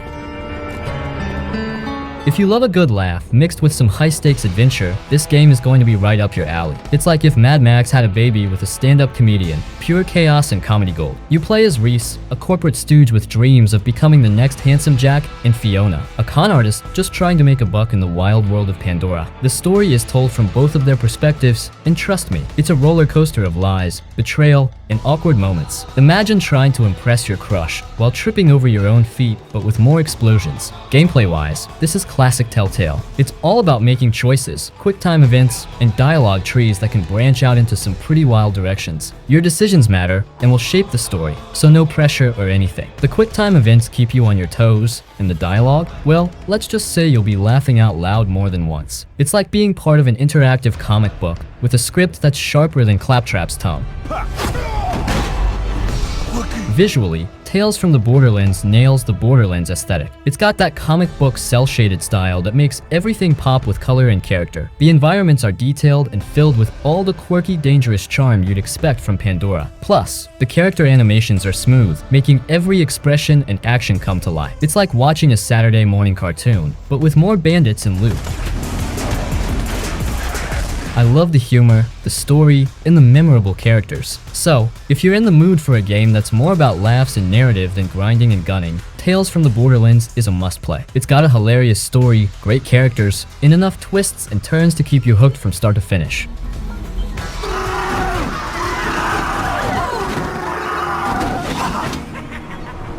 What the hell is that? Dreamfall Chapters. She's all alone. I know that. If you're into deep, complex narratives with a side of fantastical worlds, then buckle up. This one's a wild ride. You play as 3 different characters: Zoe Castillo, Kian Alvain, and Saga. Each has their own unique story that intertwines with the others in ways that'll keep you guessing until the very end. It's like playing 3 amazing TV shows at once, except you get to be the director, writer, and main character. Talk about multitasking. Gameplay-wise, Dreamfall Chapters is all about exploring, solving puzzles, and making choices that impact the story. It's linear, but with plenty of branching paths that make every playthrough feel unique. And let's be honest, who doesn't love a good moral dilemma? It's like The Sims, but with higher stakes and way more drama. Please don't. I can't do this again. I cannot do this again. Visually, the game is a feast for the eyes. The worlds are beautifully crafted, from the cyberpunk streets of Europolis to the magical landscapes of Arcadia. Each environment is packed with detail, making it feel alive and immersive. The character designs are equally impressive, bringing the diverse cast to life in a way that's both vibrant and realistic. It's like stepping into a fantasy novel, but without the paper cuts. I love the rich storytelling, complex characters, and the way the game seamlessly blends sci-fi and fantasy elements. So, if you're looking for a game that's heavy on story and light on mindless action, Dreamfall Chapters is a must-play. I've been sent to this city to find and assassinate the leader of the insurgents opposing our benevolent military rule. Tell me why. Feels impossible.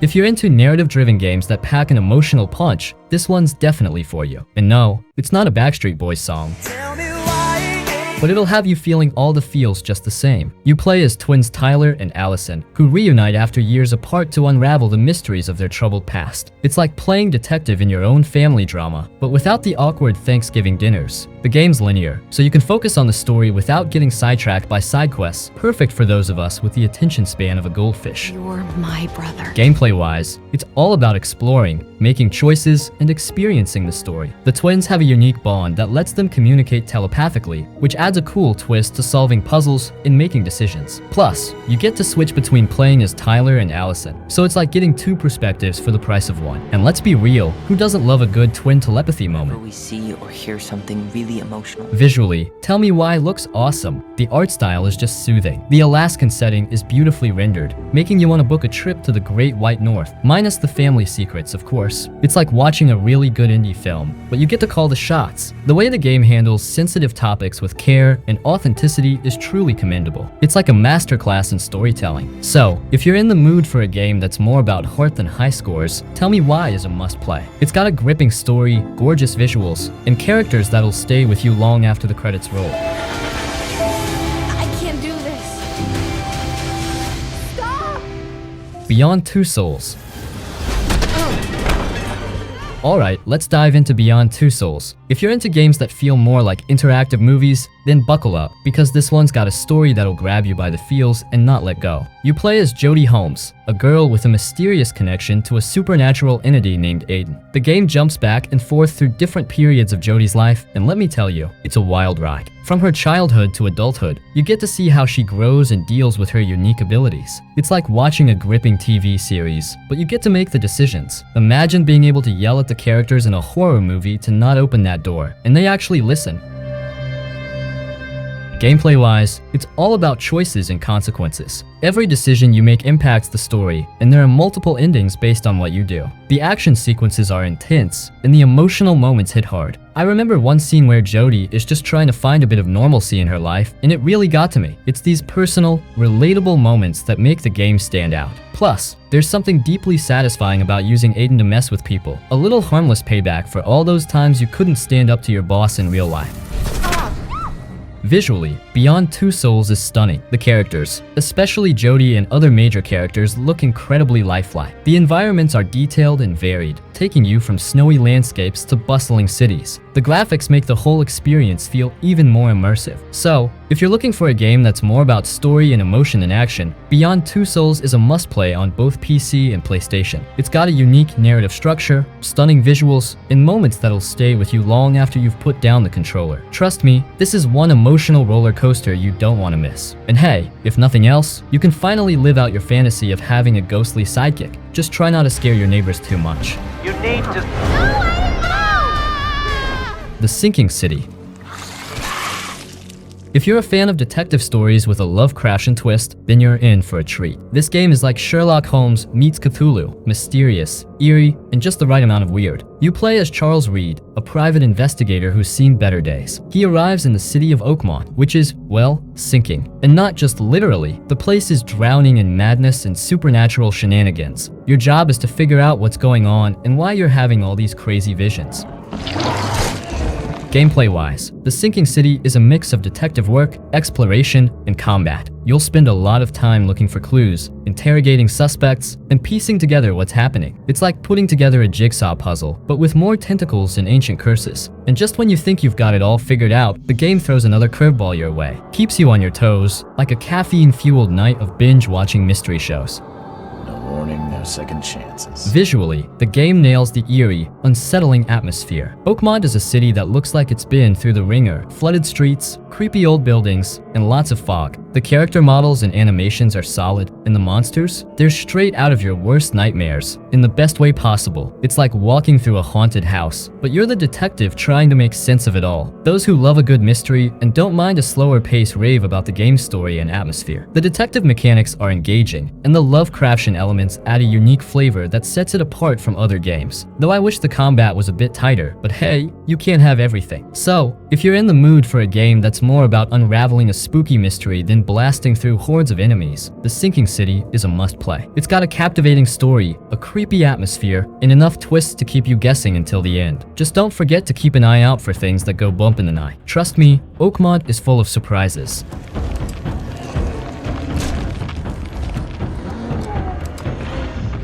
Sherlock Holmes Chapter 1.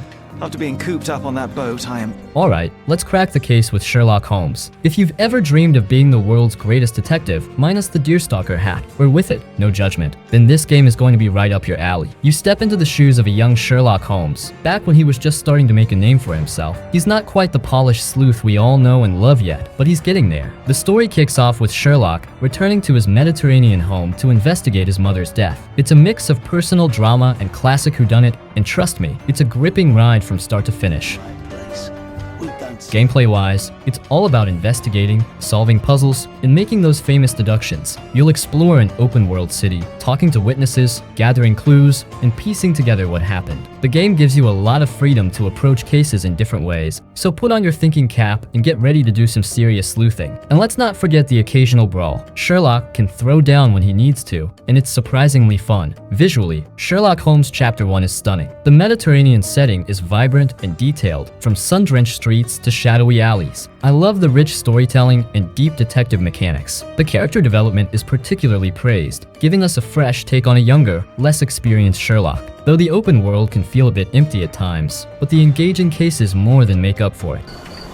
So, if you're looking for a game that lets you flex your brain muscles while diving into a good mystery, Sherlock Holmes Chapter 1 is a must-play. It's got an intriguing story, beautiful visuals, and all the detective work you could ever want. Grab your magnifying glass and get ready to solve some crimes. Just remember, it's never as simple as it seems, but hey, that's half the fun. Happy sleuthing!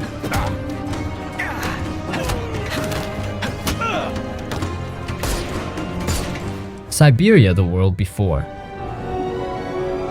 If you're a fan of captivating stories and beautiful atmospheric worlds, then this game is going to sweep you off your feet. In Siberia: The World Before, you follow the adventures of two protagonists, Dana Rose, a talented pianist living in 1937, and the series' beloved Kate Walker, who's navigating her own challenges in 2004. The game masterfully weaves their stories together, creating a rich tapestry of mystery, history, and emotional depth. It's like watching a thrilling drama unfold, but you're the one pulling the strings. Not to get involved in your harebrained... Gameplay-wise, it's all about exploration, puzzle solving, and piecing together the past. You'll travel through beautifully crafted environments, from the quaint pre-war European towns to the more desolate industrial landscapes of Kate's time. The puzzles are challenging but fair, making you feel like a genius detective when you finally crack them. And let's be honest, who doesn't love a good brain teaser that doesn't involve assembling IKEA furniture? The dual timeline narrative is particularly praised, adding a layer of complexity that keeps you hooked from start to finish. So, if you're in the mood for a game that's rich in story, packed with beautiful visuals, and full of intriguing puzzles, Siberia: The World Before is a must-play. It's got a captivating narrative that will keep you glued to your screen, characters you'll genuinely care about, and a world that's begging to be explored.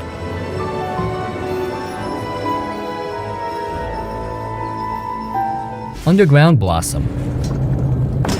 This game is developed by Rusty Lake, known for their unique, eerie, and atmospheric puzzle games. If you're a fan of quirky, atmospheric puzzle games with a dash of the surreal, then this one's going to be right up your alley. It's like stepping into a bizarre dream where every corner hides a new mystery. In Underground Blossom, you find yourself navigating through a series of interconnected rooms and environments, each filled with strange and intriguing puzzles. The story is rich with Rusty Lake's signature blend of dark humor and eerie atmosphere. You'll uncover hidden secrets, solve mind-bending puzzles, and piece together a narrative that's as mysterious as it is compelling. It's like being trapped in an escape room designed by David Lynch.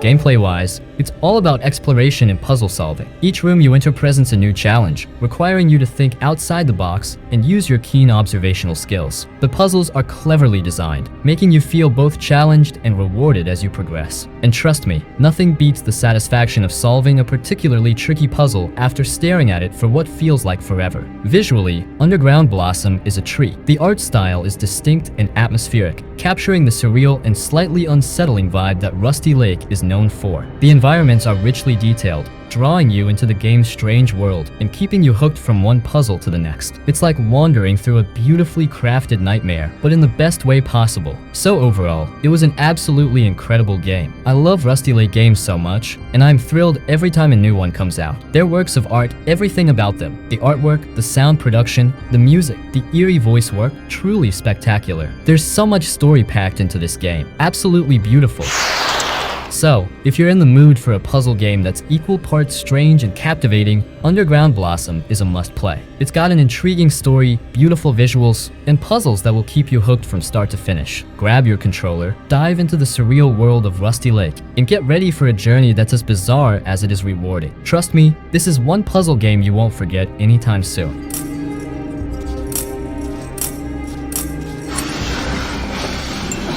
Murder on the Orient Express. Money on this train is ever ordinary. If you're a fan of classic murder mysteries and love the idea of playing detective, then this game is going to be your cup of tea. It's like stepping into one of the greatest whodunits ever written, with you in the detective seat. You play as a new character working alongside the legendary Hercule Poirot, the mustachioed master of deduction. The story stays true to Agatha Christie's timeless novel, but with a few twists and turns to keep things fresh for fans and newcomers alike. It's a linear narrative, which means you'll be following the clues and piecing together the mystery without getting lost in side plots. Gameplay-wise, it's all about investigation and puzzle solving. You'll interrogate suspects, gather clues, and use your keen detective skills to unravel the mystery of who killed Samuel Ratchet aboard the luxurious train. Each character you meet has secrets, and it's up to you to uncover them. It's like playing a game of Clue, but way more sophisticated and with a lot more at stake.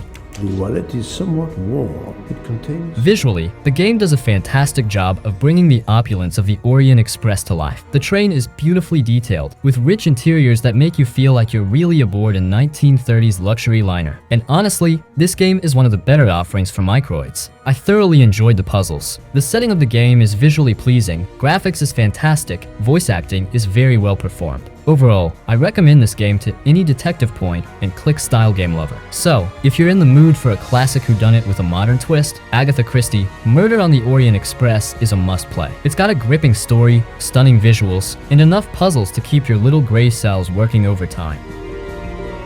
Have you told me the entire truth, Captain Arbuthnot? Of course. I want you to find my ticket. Just Cause 2. This is hands down my favorite game from the series. Sure, there are better sequels with updated graphics and features, but there's just something about the second installment that keeps players coming back. It harks back to a time when there weren't any complications or highly advanced features. We all just loved simple exploration and blasting enemy bases. My favorite thing was driving the best cars at high speeds. It was amazing to take a break and free roam in the open world. The Just Cause series is known for its massive destruction. As a player, you are a walking mayhem, capable of immense destruction with insane gadgets and weapons. You got the memory cards, so I guess we're still one step ahead. And where does that step take us? The agency's last contact here on Penang. However, one thing I would like to point out is that sometimes it gets repetitive. You can't really play the entire series without feeling a bit bored, as after a while the enemy bases start to look all the same. So, it's much better to play one game to your heart's content without feeling the repetition. The only reason I mentioned the second part is that it was when the series was at its peak. Nothing was too extraordinary. The best example I can give you is the Fast and Furious series. You could say that Just Cause 2 is like Fast 5, while the other parts are filled with more action, more features, and a advanced graphics and visuals. However, in 2024, it would be awesome to revisit the second part. For you. I'm not here to help you. Unless you can help me find Tom Sheldon. What?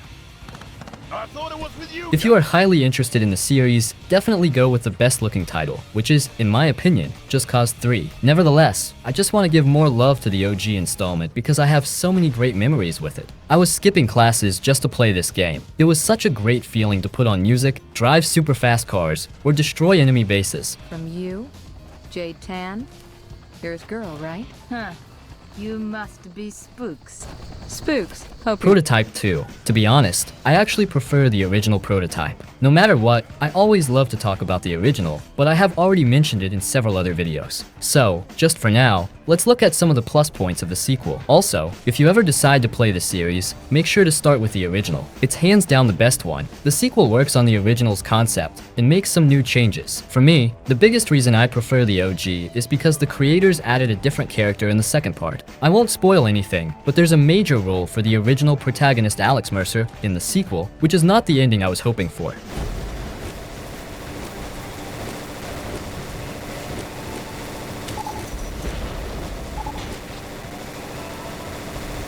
Overall, you could say that Prototype 2 is a must-play only if you have played the first part. Now, talking about the core aspects of the game, Prototype isn't anything extraordinary. What made the game so much more fun are the powers and the options to do anything in free roam. This is the only game besides infamous Second Son that introduced some of the craziest superpowers. I had a blast while free roaming and using all my powers for various purposes. You're basically a superhuman in this game who somehow got his powers because of a virus. Now, you can transform your hands into various destructive weapons to cause havoc.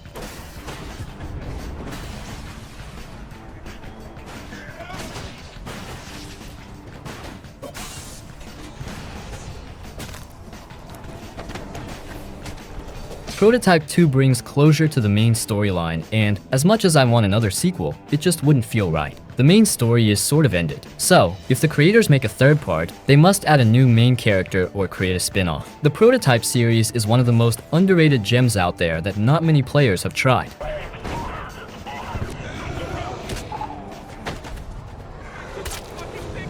Far Cry 3. If I remember correctly, this was my first Far Cry game. When I decided to play this series, I specifically Googled which part was the best. I can confidently say that the game did not disappoint at all. I know there's a great audience who favors the newer parts, but for me, nothing beats the OG third and second Far Cry. We have already covered the second part in our older videos, so for now, let's just talk about the greatness of Far Cry 3.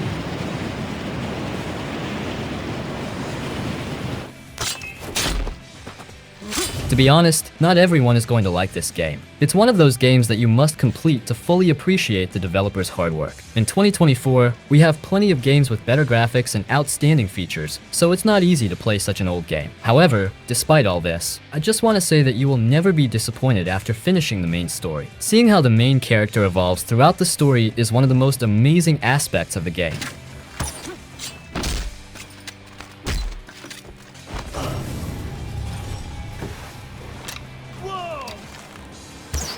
A game that starts off with you just wanting to survive and get home seamlessly changes into more of a psychological and physical challenge. Every moment feels right, and every cutscene feels accurate, even though the entire concept is changing. When it comes to the open world, it's not that bad. Sure, it's not at the level of modern games, but we're talking about revisiting old games. The weapons, open world, driving, and everything else are enough to give you one hell of a blast.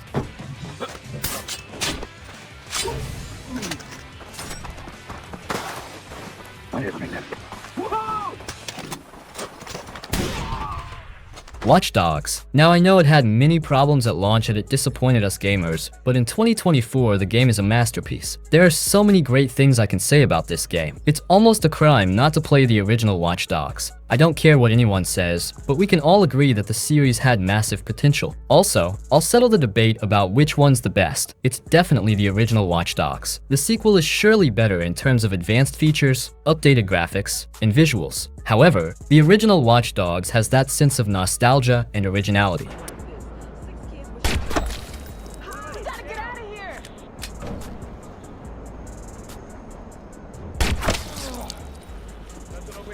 To this day, players still talk about it, and there's a big community around it. It's extremely sad that such a great series failed and almost disappeared. I believe only the OG fans know how great the game actually is. I'm positive that even in 2024, most gamers will fall in love with the memories and nostalgia. The open world was at its best, and the hacking mechanics gave a refreshing feeling. It added a brand new touch to the open world genre. On some level, we can also relate to the main character as he's basically a normal human, with the only difference being that he knows hacking.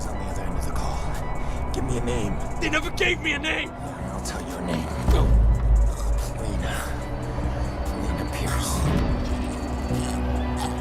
Finally, the storyline deserves appreciation as it certainly matched the gameplay and provided a fantastic experience. In the end, I want to stay positive that we'll get a new entry in the series sooner or later.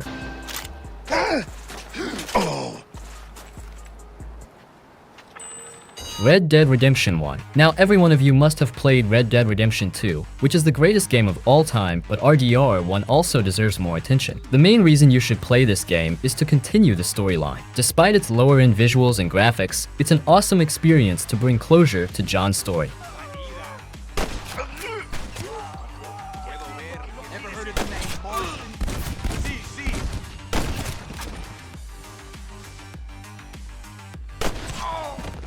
The game also offers some familiar faces, and you will see how other gang members are living after several years. If you're playing this game after RDR 2, then, in my opinion, there isn't much besides seeing how the story turned out. You will spend most of your time toward completion just to see the ending. On the other hand, if you played this game before RDR 2, you will surely appreciate how much of a masterpiece it is.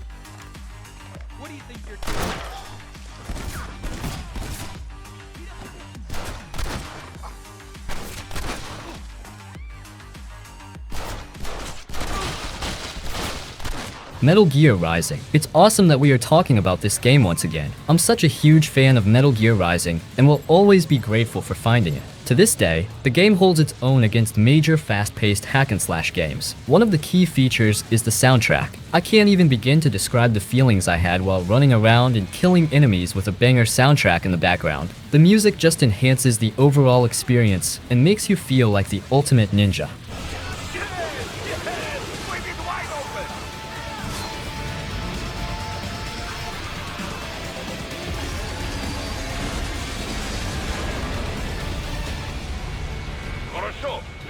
If I'm being completely honest, this is a game that everyone should play, especially those who love the thrill of hack and slash. Another fantastic aspect is the cutscenes. The game is packed with cinematic cutscenes that don't do justice to the file size of the game. Metal Gear Rising offers an incredible amount of content in such a small package. Now, if this doesn't convince you, then let me tell you that the final boss is one of the hardest video game boss battles. The guy has a huge health bar in several phases. At one point, it almost becomes crazy because you wonder why this guy isn't dying already.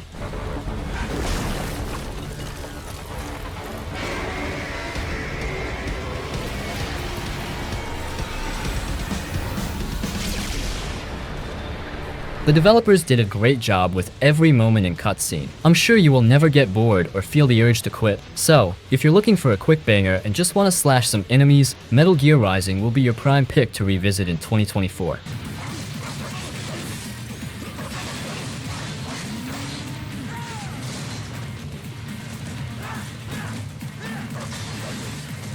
Shadow of the Colossus. I'm sure that not all of you have heard about this game. It's crazy that after all this time, we still haven't gotten an official PC release. Shadow of the Colossus is an extremely underrated game with huge potential and is loved by many players. No matter what anyone says, my favorite highlight is the storyline. Nothing tops the story, whether it's the graphics, the open world, or the monsters. The overall story is so engaging that it will compel you to complete the game and see the ending. It's a really heartfelt experience.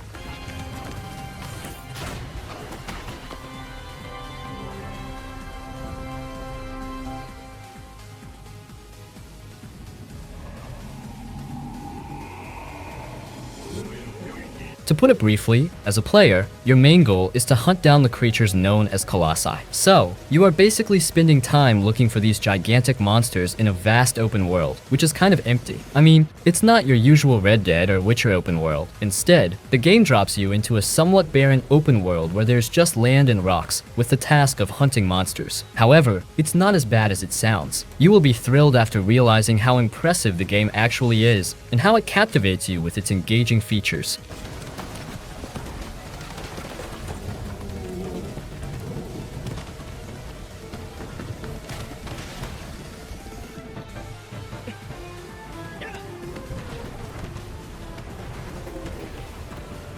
Nevertheless, there's no big reason why I included this game other than to highlight its greatness. I just wanted to mention it so that more players find out about this underrated gem. The players who have completed this game all have different opinions, but one thing is confirmed. The game is amazing from gameplay to story, from visuals to music. Everything is top-notch. Let's hope they release it on different platforms. As for now, it's only available on PS4.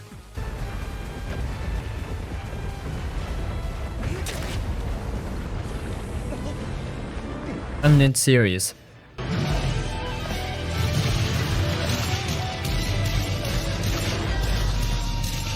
I'm such a huge fan of the Remnant series. When the first part came out, I was overjoyed after seeing such decent gameplay and procedurally generated areas. It was hard to believe that such a great game is made by a double-A studio. This is a game that will grasp you in with its action survival mechanics and a huge weaponry. If you haven't played Remnant from the Ashes, then do give it a shot before diving into the sequel. For a lot of us, the original Remnant is so much better in various ways. There is much simplicity in the mechanics. Every gun feels perfect, and the leveling system is just amazing. You will get leveled up quite easily and experiment with different weapons in a short amount of time compared to the sequel.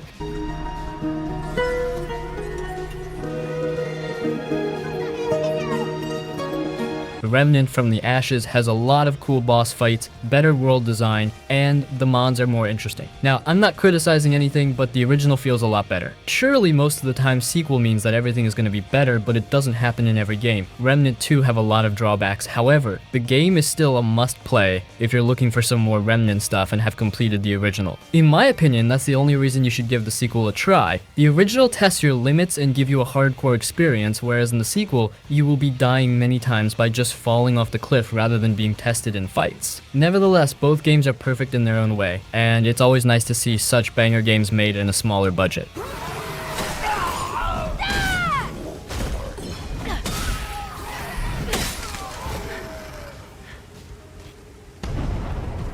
Stray.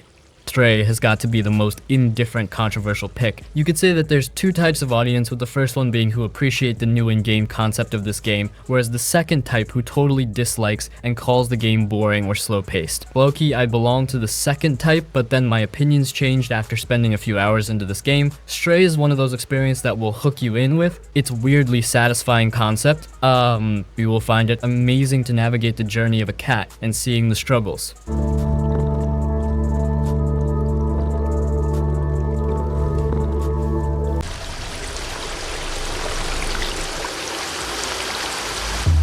Now, of course, Stray is not for everyone, especially not for those players who are always on a hunt for some great action filled with guns or adventure. This is a beautiful experience filled with multiple areas and fellow cats. For some players, it'll also going to be a tearjerker game, as every now and then you will feel a bit sad after seeing certain stories and scenes. The game immerses you to see the world from a cat's eye. It's fascinating to see how they jump from one place to another, how they climb the buildings, go through sewers, and much more.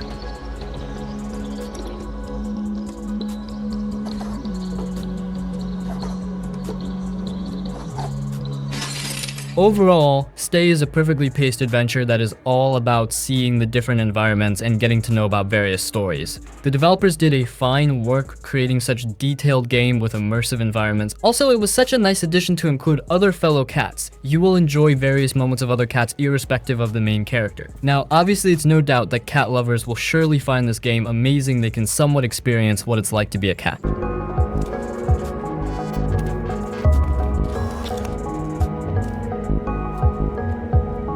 High on Life.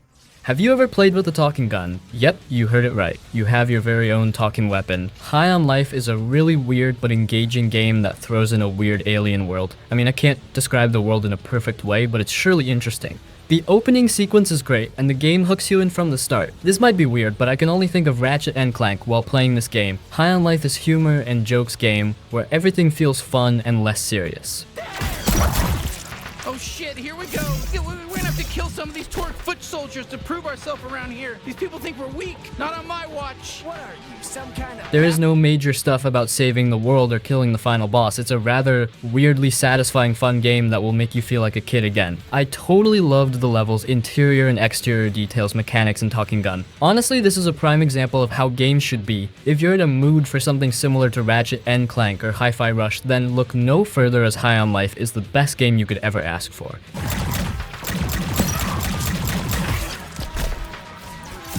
Okay, you know what? No, we're all gonna die. Not sure why we're still fighting, but we'll just keep going until we... This FPS comedy is hilarious, and no moment is boring. Everything feels like a mixture of action and jokes with the focus on the players having a good time. I'm hoping that they make a sequel and introduce something more. Imagine what the developers can do with a bigger budget. These are the games that truly showcases the potential of smaller studios.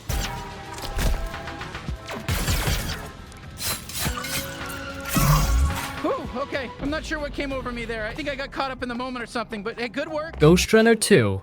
I have always been a fan of this series. The original game was one of the best experiences I had in a long time. From that point on, I was patiently waiting for the sequel, and I can say that the developers didn't disappoint. Everything is perfect in Ghost Runner 2, and the game even doubles down on the original's achievements. Now, for those of you who are not familiar with the game's concept, then in Ghost Runner 2, you basically have to run around in a sci-fi world and complete missions.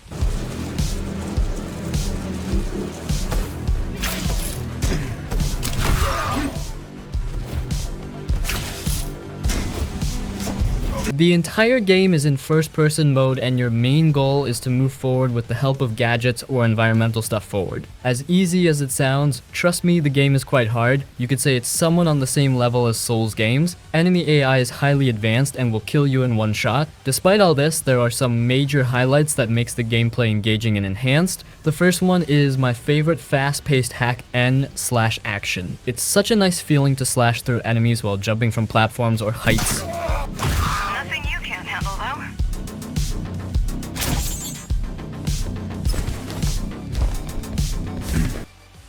The game gives you complete freedom over killing, so it's always awesome to see enemies getting slashed right and left. Sometimes I cut off their heads, or other times I just slash through their waist or legs. The second major highlight are the visuals and soundtrack. Being a game that is mostly about navigating through dark or kind of neon areas, no one could have expected that by the end of the game we will all be thankful for such stunning areas. Also, the soundtrack always adds a thrilling feeling during combat or any fast-paced movement. Finally, I do recommend the game to anyone who is a big fan of the hack N/genre, or someone who just wants a decent challenge. It's a... bike. Wow, not what I expected. Another Crab's Treasure. This is not your typical game, folks. Crab's Treasure is quite a different game that combines some Souls game mechanics in a lighthearted manner. The game was recently released this year and is definitely not that popular. You could say it's fairly underrated and not many players know about it. Still, if you feel like you want to play a game that is set in an ocean and tasks you with different tasks with a variety of weapons.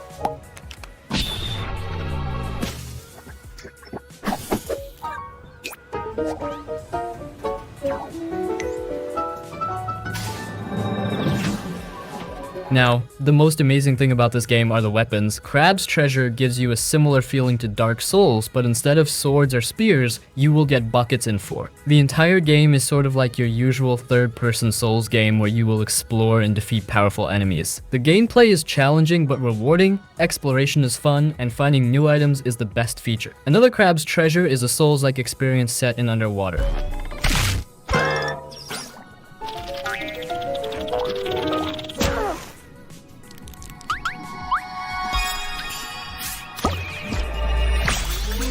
Honestly, when I first saw that gamers are calling this game a Souls, I was truly surprised, as it felt extremely stupid, but I was so wrong, as the game definitely shares a lot of similarities. It won't be wrong to say that if you want to enter the Souls series, then this game will be a good choice and will act as a spin-off. Nevertheless, it's always great to see the developers introducing something new and different. The game is a worthwhile experience that will satisfy the players who love Souls-like genre.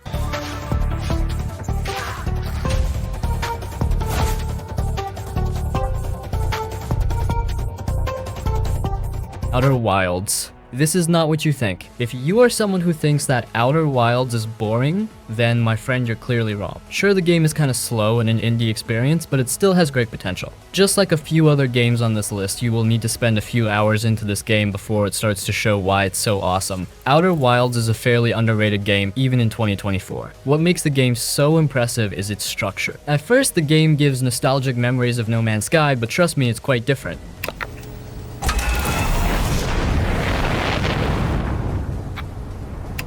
Outer Wilds introduces a good concept of supernova, which basically means that you die and everything gets destroyed in every 22 minutes. So you're stuck in this 22-minute time loop while exploring the planets or solar system. Everything is dependent on these 22 minutes, which means that you have to figure out what's going and beat the game in 22 minutes. This shows that the entire game is about exploration because you can't do much, and the only way to move forward is to explore and find out the secrets.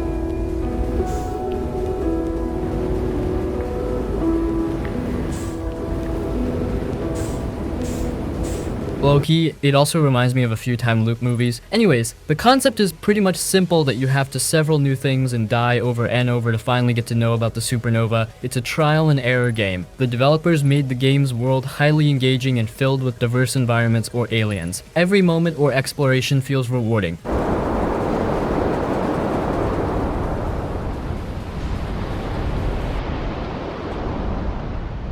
Evil West. When I first saw this game, I was literally hooked as the trailer looked highly interesting and full of action. The entire game felt as though it's an action masterpiece with insane powers. However, I couldn't have been more wrong. Evil West is quite different from what it looks. The game surely has some cool powers and a decent combat system, but it almost lacks in other aspects. Now, remember that it's just my own opinion. I felt as though the navigation and dialogues were boring. I was always waiting to engage in combat as the journey felt boring or dead. That hurt.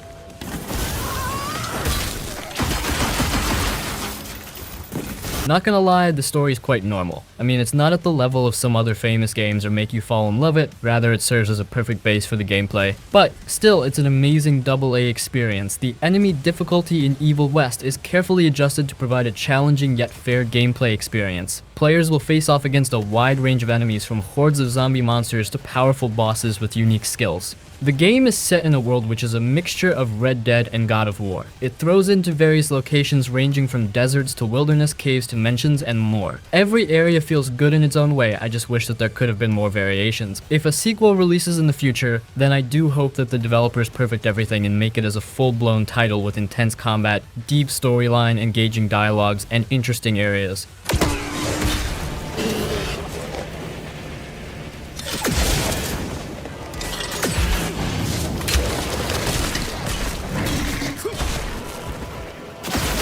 Shadow Warrior 3. Here we have an underrated game that's all about killing enemies in style. That's it, you heard it right. Your main job is to get to the next location by cheesing your way through waves of enemies. If there's one thing that gives us a feeling of strongest character, then it's the powers and fights. Shadow Warrior 3 does everything perfectly and gives you a fresh linear experience where you don't have to engage in any deep storylines, but rather smash skulls and shoot monsters. From start to end, you will see different monsters and will also get several weapons along with some awesome abilities. As a player, you are tasked with completing the storyline, which only serves as a base because the main stuff are the powers and killing in style.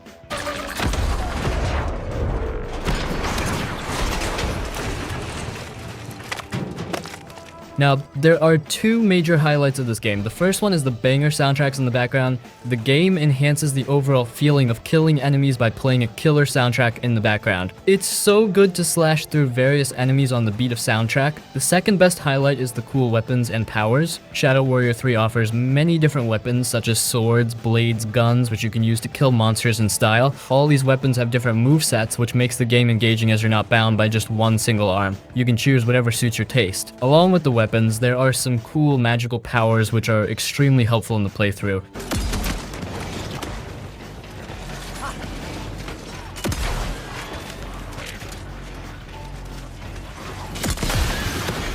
The only reason I'm mentioning the latest installment is because it's the best one in the series, as it provides enhanced graphics and visuals along with the finest gameplay. The main character is quite humorous and will make the experience joyful with his jokes and punchlines. Now, the reason I'm mentioning the latest installment in Shadow Warrior series is because it's the best one, as it provides enhanced graphics and visuals along with the finest gameplay. The main character is also quite humorous and will make the experience joyful with his jokes and punchlines.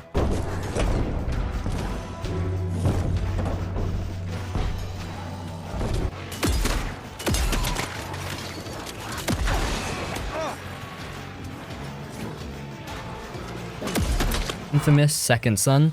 We are doubling down on the topic of coolest video game powers. Infamous is a game that is known for the introduction of awesome powers. You're basically a Spider-Man, but made of concrete and neon. The game offers a big open world that is under the control of enemies, and your task is to tackle different situations and complete several missions. One of the best things is the addition of the karma feature. You can't just go all berserk mode and use your powers to kill civilians or do bad deeds.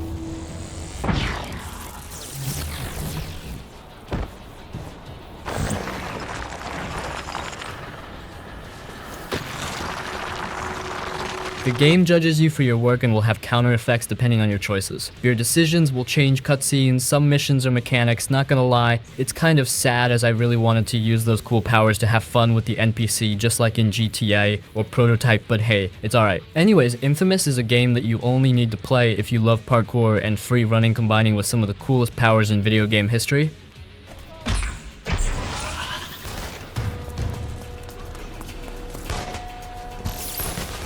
This is a game where your only job is to just run around and have fun with your powers while showcasing some cool parkour moves. All 4 powers play a huge role in the gameplay. The best thing about these powers is that they all have different uses. The protagonist also looks super awesome while using these powers. By the way, take a shot of a non-alcoholic drink every time I say powers in this video. But anyways, the best powers are definitely video and smoke. Most of the enemies are humans, or let's just say military soldiers and robotic vehicles. If you are in a mood for some open world fun and don't want to get bored, then Infamous Second Son will be your prime choice.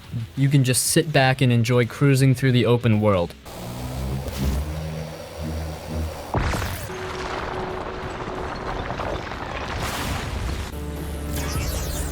Asura's Wrath. If you have played this one, then mad respect to you. Asura's Wrath is a fairly underrated game, and especially something that's hidden behind the eye of modern gamers. I bet not many of you know about this game. And here's a cool fact, that this game offers some of the most gigantic video game bosses of all time. This is one of those games that you can say is a replica of God of War. If you're looking to see references about Eastern culture such as Asian, Hinduism, Buddhism, then Asura's Wrath got you all, as there is a lot of mythological stuff.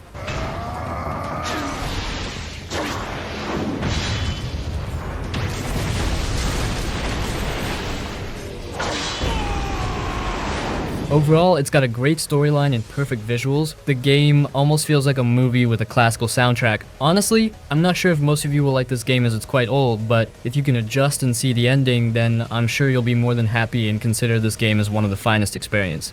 My favorite feature are the boss fights, as I can't stress it enough, but they felt too good to be true. Such high-level fights with fitting soundtracks, and the best final boss of video games.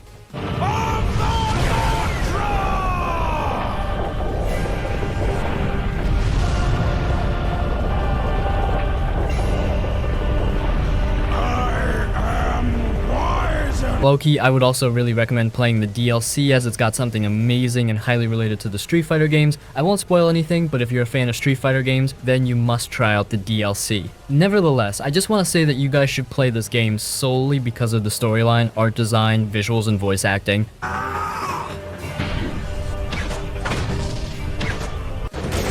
Ninja Gaiden Series.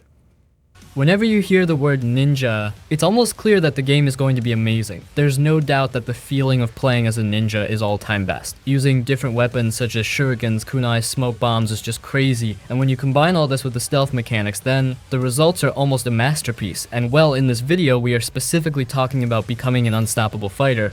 So, without a doubt, Ninja Gaiden Series is a must-play, as it offers multiple installments with the main focus of difficult battles.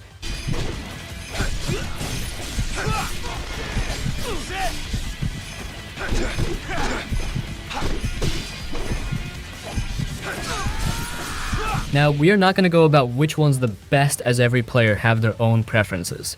The series is all about completing missions and moving forward while making your way through enemies and monsters. Honestly, it's certainly not the best ninja-themed series, but it's definitely a must-play if you have played all the major Shinobi games. 2024 will be a great time to go back to the old roots of ninja games and have an awesome experience. I am just so grateful that the developers made such a game in a ninja style. Fans like me who prefers ninja-themed games will absolutely love this game. Sure, the graphics are outdated, but they will still provide a good enough experience.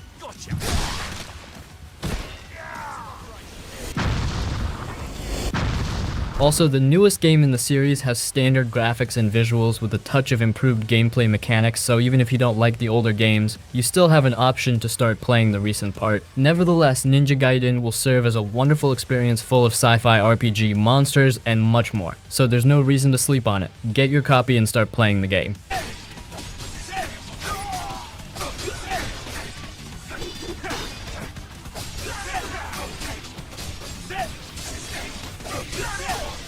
Hogwarts Legacy.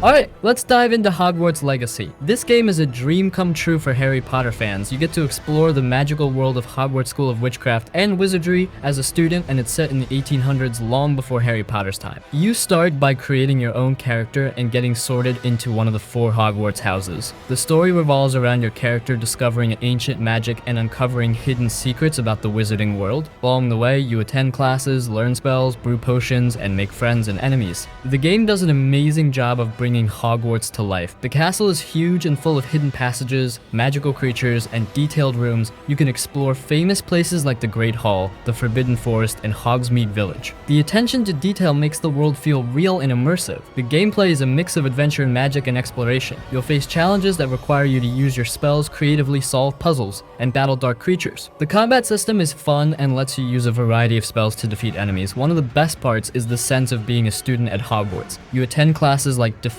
Against the Dark Arts and Herbology, where you learn new skills and spells. These lessons are interactive and help you feel like you're really part of the wizarding world.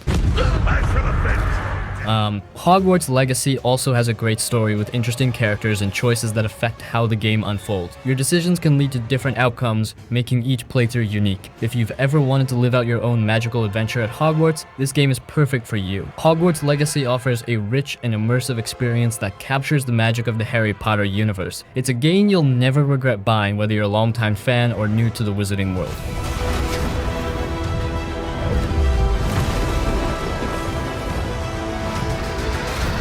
A Short Hike.